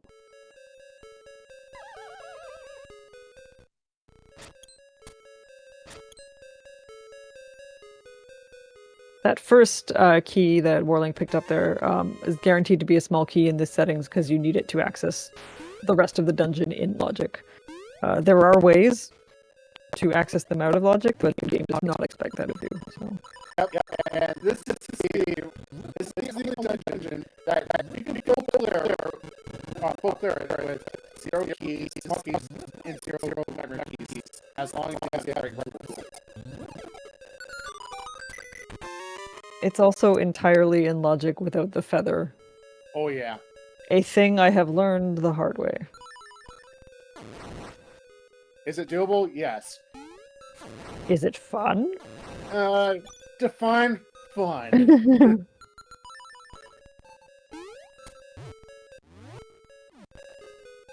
So some of the most effective, useful use of bomb triggering is in this dungeon. Normally you are expected to cart around a huge metal ball to use to bring those pillars down. The point of bringing the pillars down is that there are 4 floors. We want there to be 3 floors. We want the 4th floor to be brought down. Yeah. And so that we can access it. And what I just showed earlier is that ball you have to basically babysit. But if you know how to bomb trigger and super jump and all that fun stuff.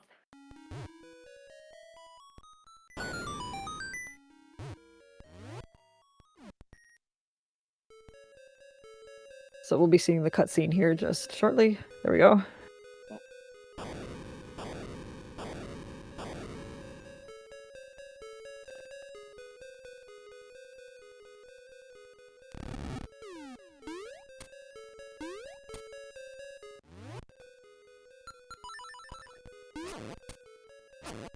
I think you got to bypass the 3 of a kinds in D1, so this is the first time we're seeing them this season. Is that right?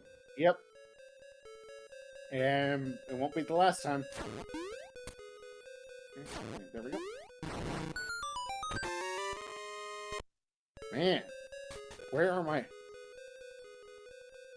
items? Oh.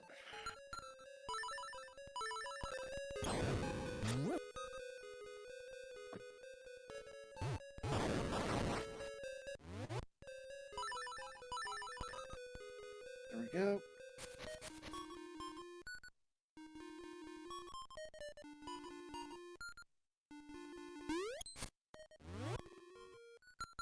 Sword, not boomerang. There we go. Jeez. Man. There's a nightmare key.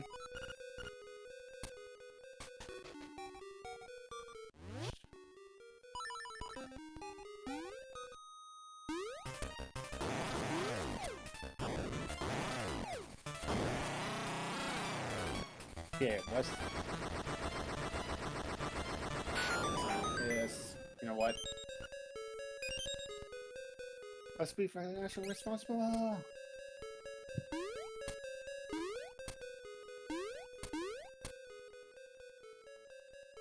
Here is the quote unquote stick, but it's actually the sword. So, in quotes, technically I'm gonna go, but like I said earlier, there is one. Yeah. There's one chest that requires the magic rod, and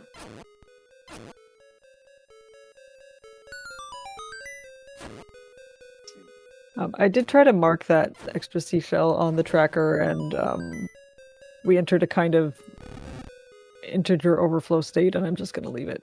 Yeah. Because yeah, I might on the auto tracker it says I'm at 26, but I'm actually on 23? Question mark? I think that's because you can't possibly need any more, so... Yep.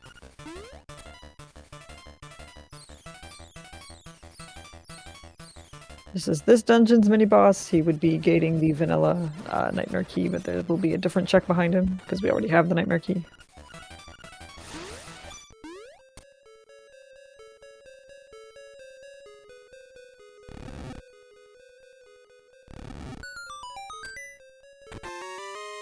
And this is Hey. first song we know.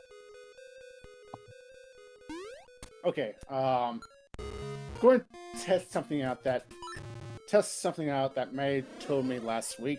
Save quit just to set up something to see if it works.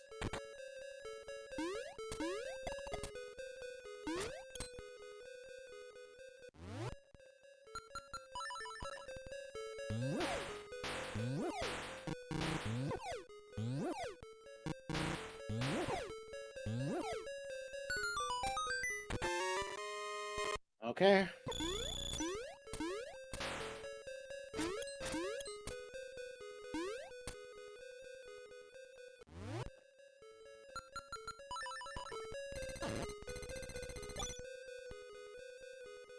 This is the only one of the 8 dungeons where the Nightmare Key is not gating the boss directly. There is a technique you can use to get up to that ledge called Goomba surfing without having the Nightmare Key. So it's in the no wrong warp, no out of bounds rules. It's the only Nightmare Key door that can be skipped. Yeah, that's one way. The other way, there's one room that is up one. Okay, I got it. There's a room that's one up and one to the left, and you can super jump off the wall, spin slash on the P-head to push you on the pegs and jump over stuff to bypass that door. So that's another way to do it. And what I just did, fake floors. Floors are just a suggestion. And why I did the save and quit is that Mary told me last week is if you save and quit inside in D7 or in the dungeon, if you have shuffle bosses, that will make fake floors turn on. So.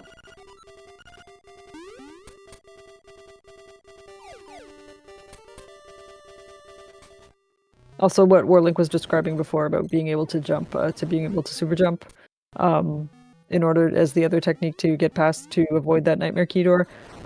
Yeah, there's a P hat there, and you gotta maneuver that. There are also BMOS shooting lasers at you, so just in case, like the whole thing wasn't hard enough. It's lasers. It's recommended to open up that teleporter to the right, so if you somehow like push off the ledge to the left, which there is a key block there, which you don't want to open up because you use it as your suffer point when you super jump off of the P hat. So right. Okay, I'm going to laugh if this is magic. You didn't see that. See what?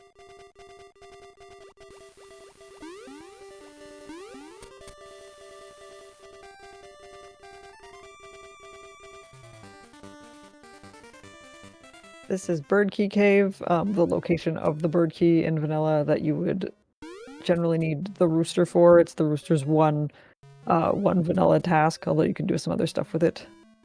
Do I want to donate $1?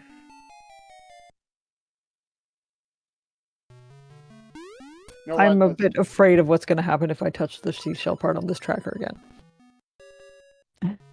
I mean, we could do it. I mean, and I think you're also going to show off something cool in the meantime. Yeah, I'm going to attempt this once.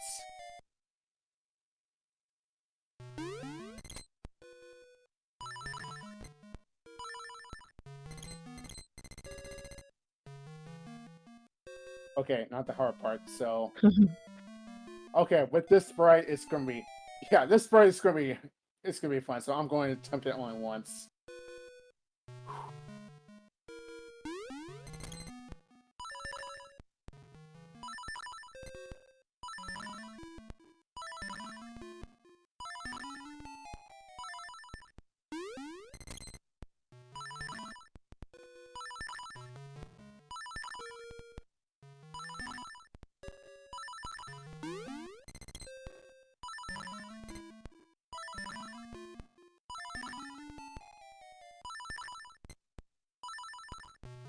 There we go.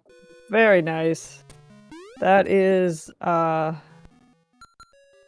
I'm curious what happens if I Oh, it just sets it to 45, which is not the number he has. I'm just afraid to touch it again. I don't know how to get it back to the way it was.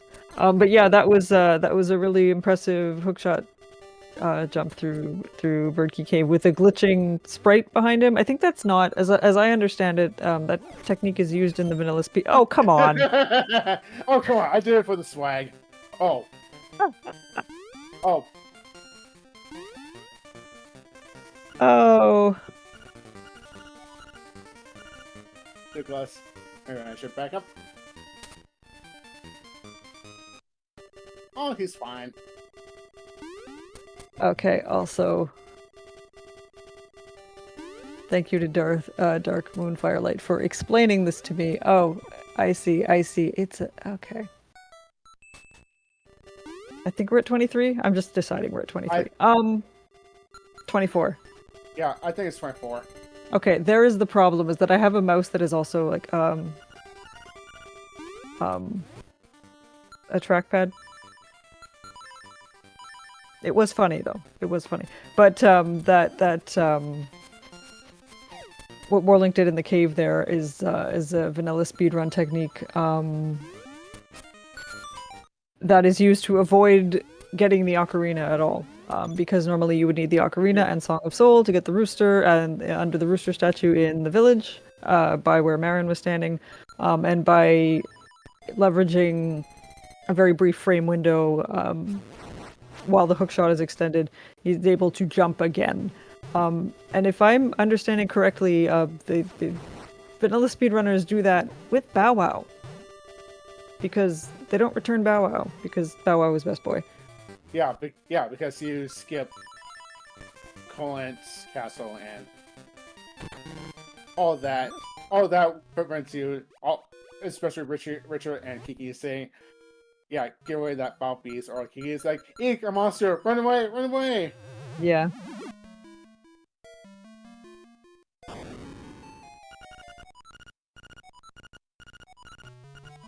Yep, I am ready. Are you a match, Rod? He's a heart.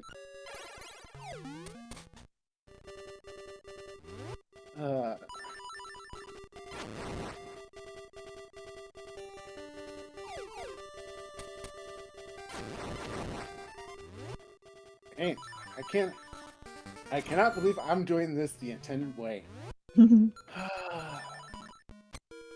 Yeah, there are a couple other ways to get past the flamethrower here. Out of logic, one is with the boots you can clip into the wall and so not take the full amount of damage from the flames. You will still take damage, just not everything, and you also won't be repelled back. And the other way is to use leverage the medicine if you have the medicine, because as your hearts are being refilled, you have iframes that you can then use to just push on through.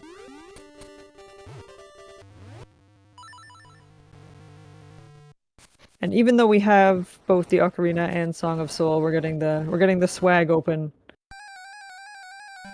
Because this cutscene with the turtle can be bomb triggered as well.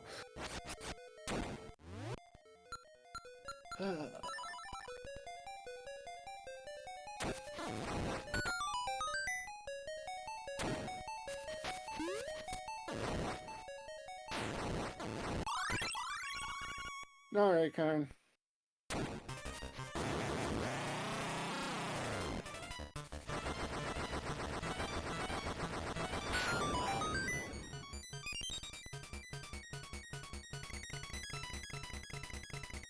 The room just north of this one is the one Warlink was talking about, where the check is actually gated by the magic rod.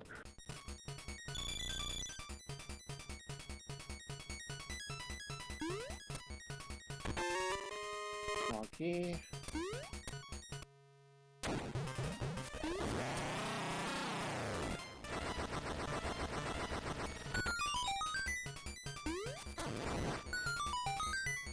Lucky just because.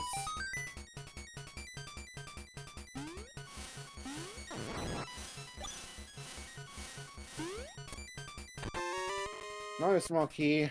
Yeah, this is another dungeon that definitely gives you more small keys than you actually really Yeah, I need. think.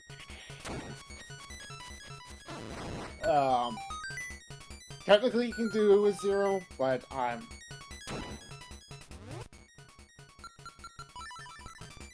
there is I don't remember the lineup for the super jump to bypass the key block to get to Plano. There's the arrow upgrade.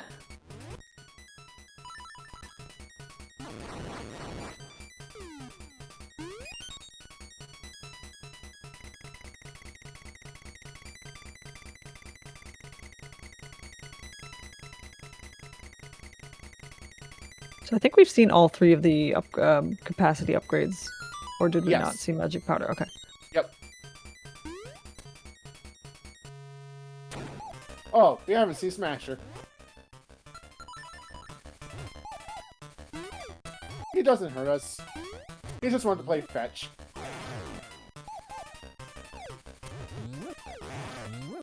Smasher is the mini boss of Dungeon 6, but that was not necessary. Yeah, which we skip over. If With that nifty Yeah. block clip, I think. yeah, and if I did it without the level 2 bracelet, I have to go up towards him to do it. Just continue on.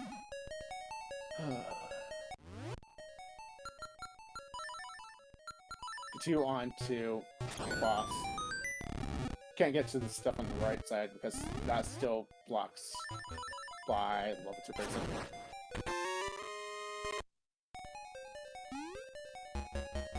Am I worried? Not really.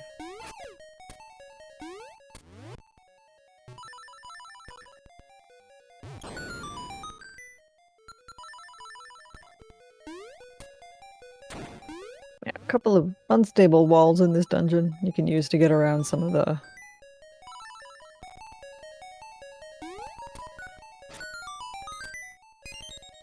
That is the game's one and only bowlock check. And that is quote-unquote go mode. For me, I kind of want to know where the magic rod is.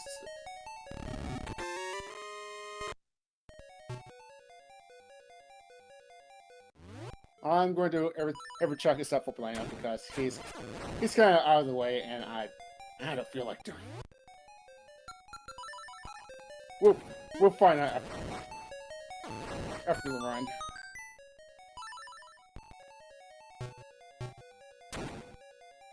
And it can't. You know what? It can't be. Magic rods cannot be here because that stair right there is past ice blocks. Yeah, that super jump there let Warlink skip a side scroller that is full of objects that tell you how cold they are, and that the intended way through is to use the magic rod to melt them, which means that this check definitely cannot be the magic rod on these settings. Yep. On glitch setting, it could be, but that's not what we're doing here today. Yeah, I'm just doing it just because, why not?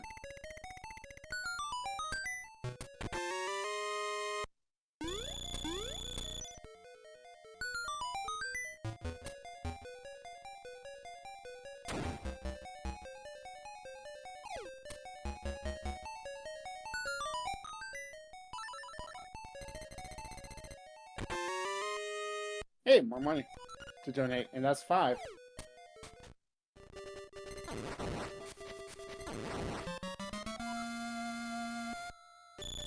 So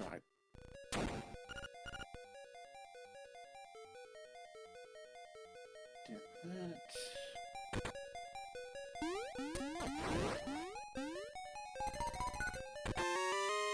Monkey.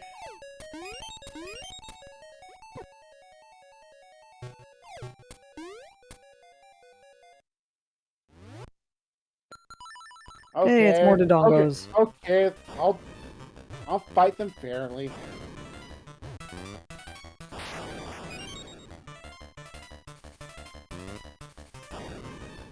So he's fighting them fairly, but this is actually still not the intended way because we will be seeing. Oh no, the chest is up there. How do I ever get up there? Oh man. Okay, that's Game may or may not be broken. It's fine.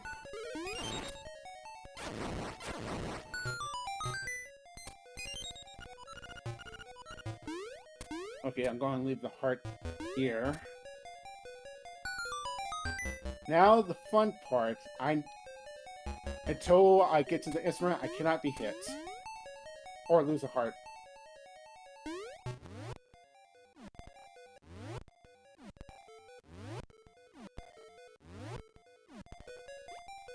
Okay, got splash.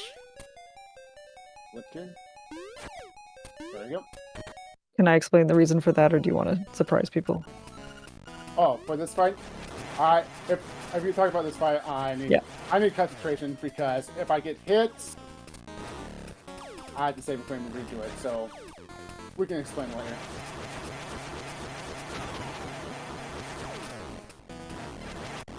Okay, go ahead. Expertly done. Yeah, so the hothead is intended to take damage from the magic rod. That's the whole reason you get the magic rod in this dungeon.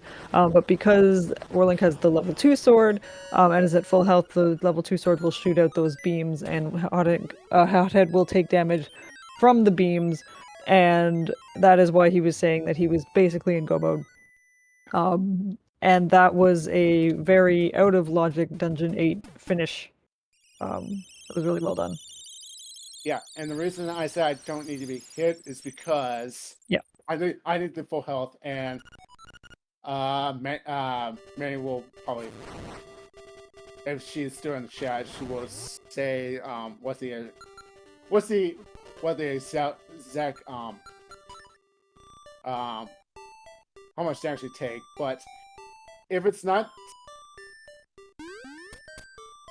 there we go. There's the missing.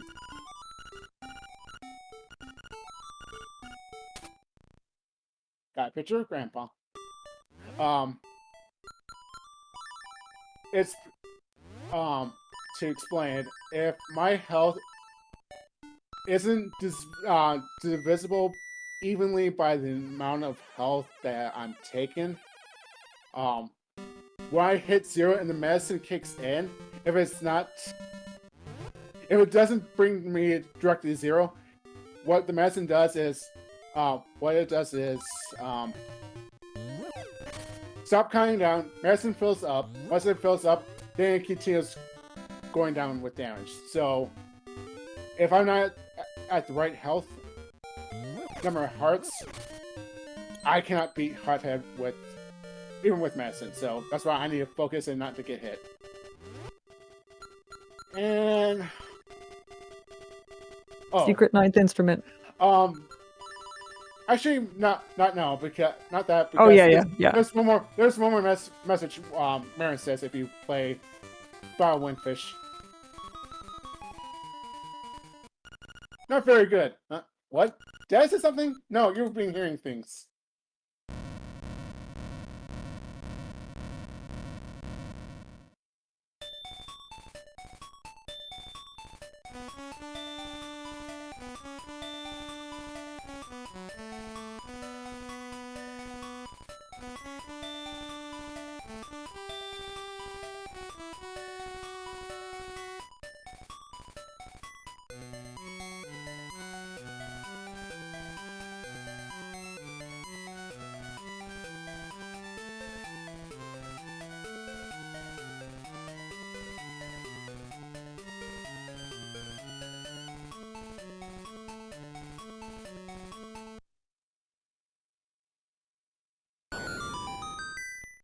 Okay. Super fitting to have two Marins there for that. Yep. And save quick because we're coming back to get the last photo. And I need to and boop. And not hookshot. Boots.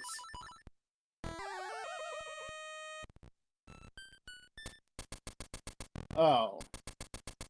Playo, why do I know this path? Now the game sort of, you know, when you play it first time, you go to the library in Koholland Island, and there's a book there that has text that's too small to be read, and you come back there with the magnifying lens, and it shows you the secret pathway through the egg that you're supposed to write down. If you don't do that, though, it will always use the pattern left, left, up, right, right, up, left, up. So you can skip that step and just use that. Yep. Yeah. So here is Nightmare. First form. Right.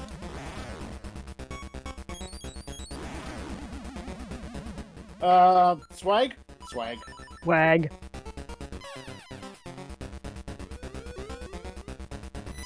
Swagging him. Hey man, hey man, hey man, hey man. Swing! 15 love.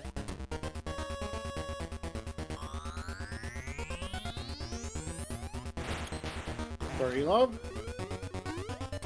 Yeah, the intent is the sword, but turns out the shovel will also reflect. 40 love.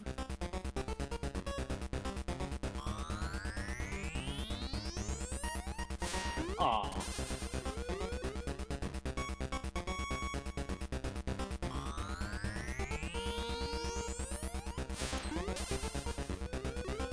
You're gonna play this game?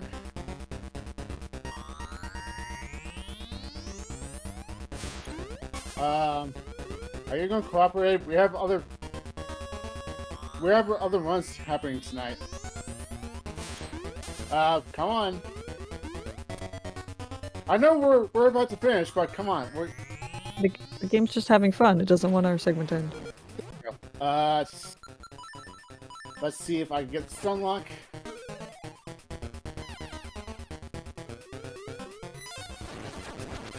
Yep, we do.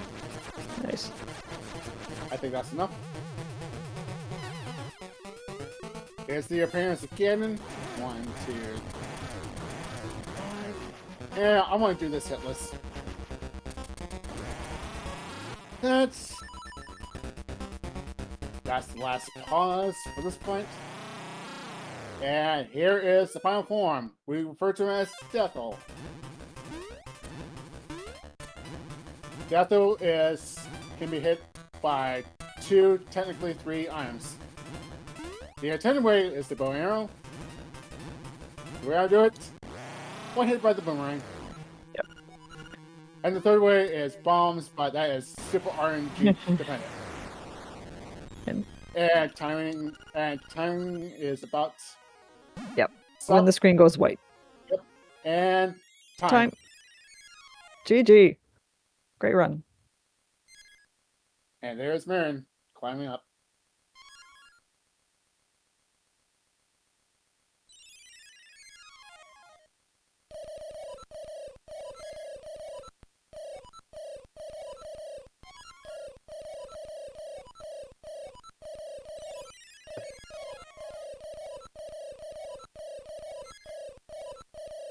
So what was my time? Real time is 2:19:54. Eh. I mean, that also that did include setting up the photography and getting all but one, because we're going to do one more later. Yeah, and plus Marin ate up, I think, it might add at least 1 minute, so eh.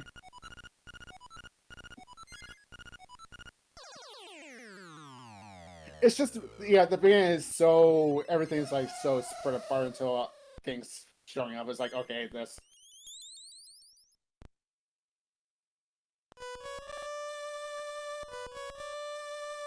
And then there was also some magic rod hunting that. Yeah. If I remember that the sword was in Eagle's Tower, I would have just rushed everything, but then again, I'm just.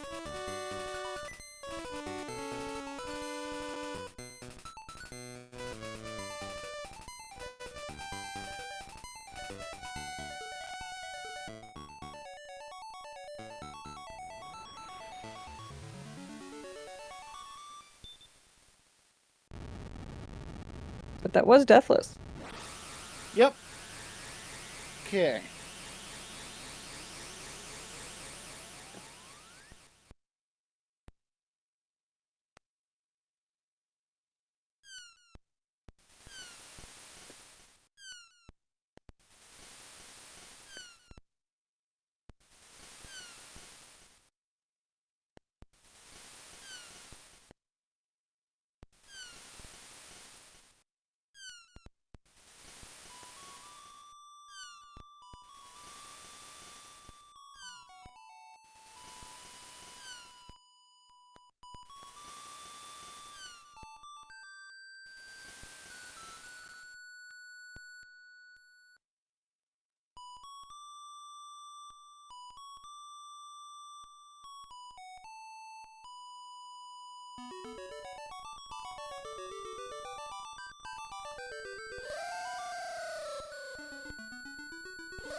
We're about to see the in-game time here.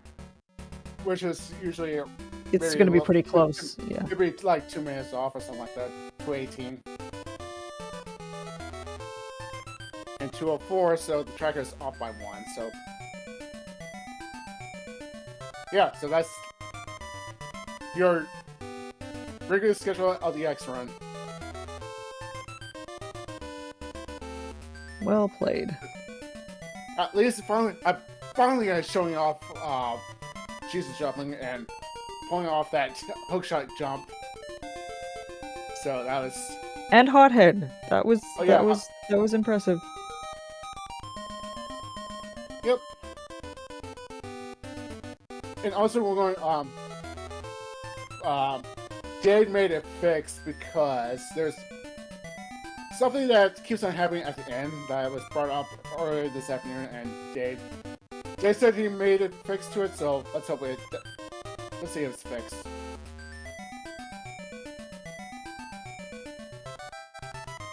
Oh, I think I know what you mean. Yep.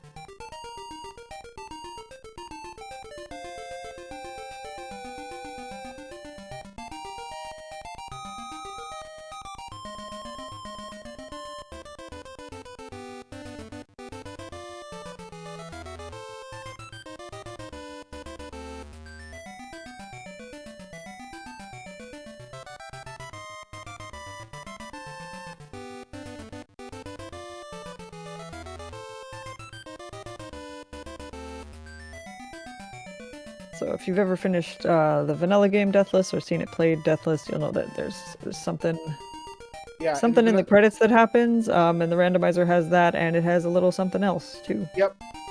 Yeah, because... Yep, this is why we sit here and play and enjoy this ending thing.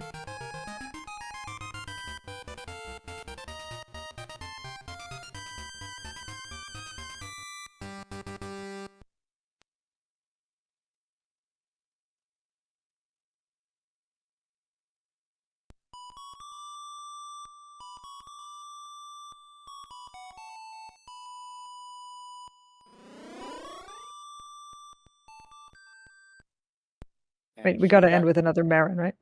Yep. At least she got her wish.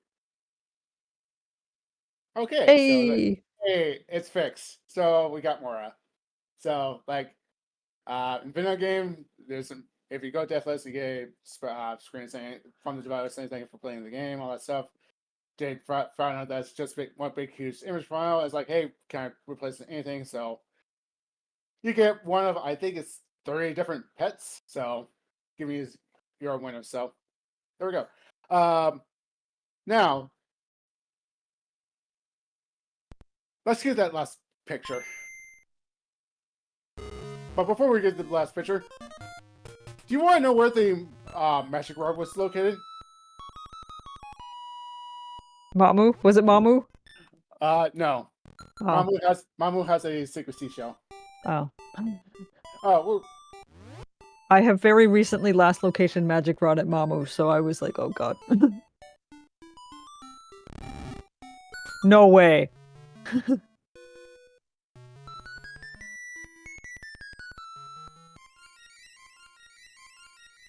So this is where you would I think I was in the process of explaining that this is where you would pick up the vanilla rooster. yeah. When Warlink found the rooster a few feet away from Birdkey Cave. Good heavens. Okay, that's funny text. Yeah. But yeah, Warlink skipped one of the photos because it involves stealing, and as we all know, stealing is bad. But now that the run is over, and because you donated to see all the photos, You know what? No. Wait. Okay.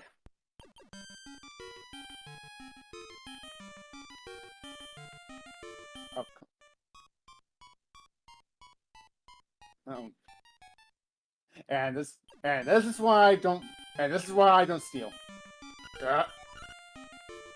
Come on.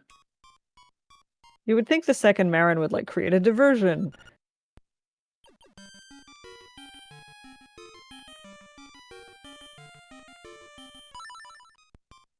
You know what? I'm taking oh. So just in case you're familiar with vanilla and you're curious, stealing is not in any level of logic, and there are settings in place that you could turn on to make it not possible. But yeah, I have it on that. There's now four different settings. One of them is not related to this. One setting is you need the sword. Do I need to bring the sword out?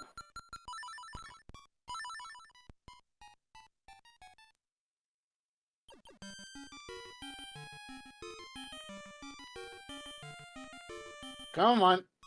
There we go. Guess what? You got it for free. Are you proud of yourself? Not really. It took me forever. There are three settings for the shop. One of them is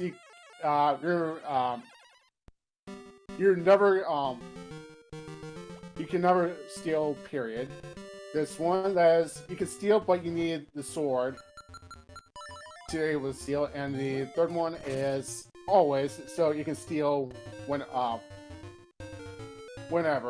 And the fourth one that was been added recently is called GGS. Charles of Thief! You want to look at your own? And here's all the pictures that...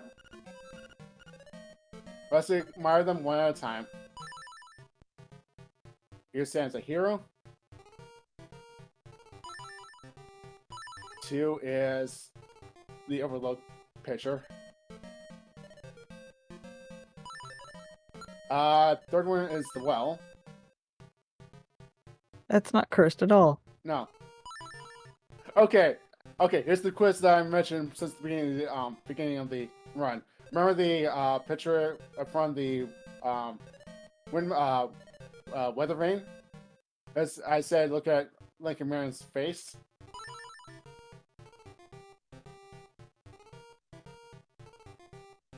Oh, Marlin. Oh, Marlin. Here's Grandpa. That he's in the vanilla game. He will give you hints what to do next. There's Bow Wow. While Link is in Brian is like, oh, he's gonna eat me. Ah. Oh, okay. And here's there's the picture for stealing. That there's no cutscene of the photograph showing the taking a picture to capture it. So it's one of those. It's a hidden picture, but it's there. But let's go through the image. The sign on the left. I think my English is rusty. I think that says sail bomb. Wait, maybe bomb sail. I don't know. Can you help me translate? Does it say bumps? Yes. Okay. Okay. And for the sign to the right, the one in the middle, According to Google Lens, according to Google Lens I use, it's translated to shoplifting prevention. And the sign to the right says shoplifting is a crime. So I hope you, for those who donate, I hope you enjoy it. And here's a picture of the fisherman fall off the boat.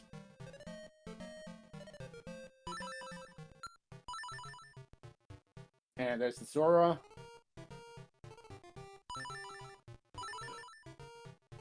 There's Richard in front of the castle. 12 is the photographer fall off the bridge. He's fine. Just rub some dirt on it. And I believe this is like a really touching photo because this whole side quest of this ghost shows up at D4 after you complete D4, but the whole side quest of this is kind of a little bit touching, all that stuff. But this picture is it's a picture that I like because it's just it just brings the ghost closure and all that stuff to the afterlife stuff. Anyways, that's links. So that's the this photo right here. So that has been Link's Awakening DX. So well, I have nothing else to say.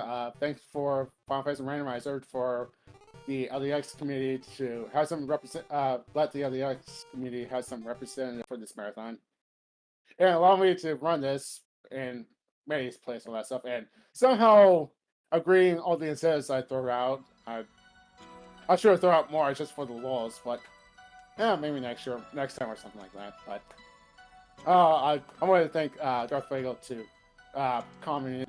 Has been commenting my runs this whole year and probably in the future because she also runs it and knows my parents, my routing parents, and all that stuff. So thank you to you, Flagel. Do you have anything else to say?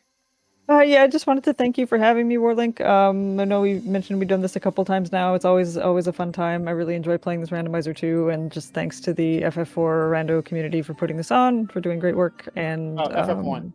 FF1. Sorry, that's my bad. I know Warlink through Free Enterprise, and that's just the thing that came out first. FF1. Yep. I know the difference. I do know the difference. Yeah. Yeah. So that's all for this run. So I'll throw it to Current for information on that stuff, and lead to break to get hydrated and get ready for the next run. So Current, go right ahead. Alrighty, thank you very much, Warlink, for the Legend of Zelda Link's Awakening DX randomizer. That was a lot of fun, especially getting a lot of early power and being able to pretty much just run amok with it. Also, thank you to Darth for doing the commentary, and my apologies in my donation comment for naming you as the runner. Apparently, I'm missing names tonight. At any rate, we are coming up next on the Crystallis randomizer, which is going to be a 3-runner race from what I see here between Mashima, Sho Fukamachi, and Just Chris. We are in the process of getting that set up right now, of course, but there are a couple of donations to read off and a certain piece of headgear to don, because we got 2 $25 donations. First from Ravioli with no comment, and second from Leno saying, put this towards Arrow's Echoes run, specifically random start. Let the good times roll. So both of those are $25, which means we are at $225 during my hosting block, which means a second hat. So that will be coming shortly. But before that, of course, welcome everybody to the FFR Rando Marathon Winter 2024 edition, supporting the South Carolina Firefighters Burned Children's Fund. We've been raising money all weekend. We are somewhere in the 2000s. Let me check. Of course, y'all can see it on stream. I am apparently expanding my window a little bit too much. All right, give me 1 second. All right, so we are at just over $2,300 for this great organization, and we would love for y'all to give even more. Of course, we've got all sorts of randomizers coming up. The most notable one, the one that is coming up very, very soon, is going to be the Crystallis randomizer. So we're going to get that set up in just a moment, and then we will be back with more wonderful randomizer action.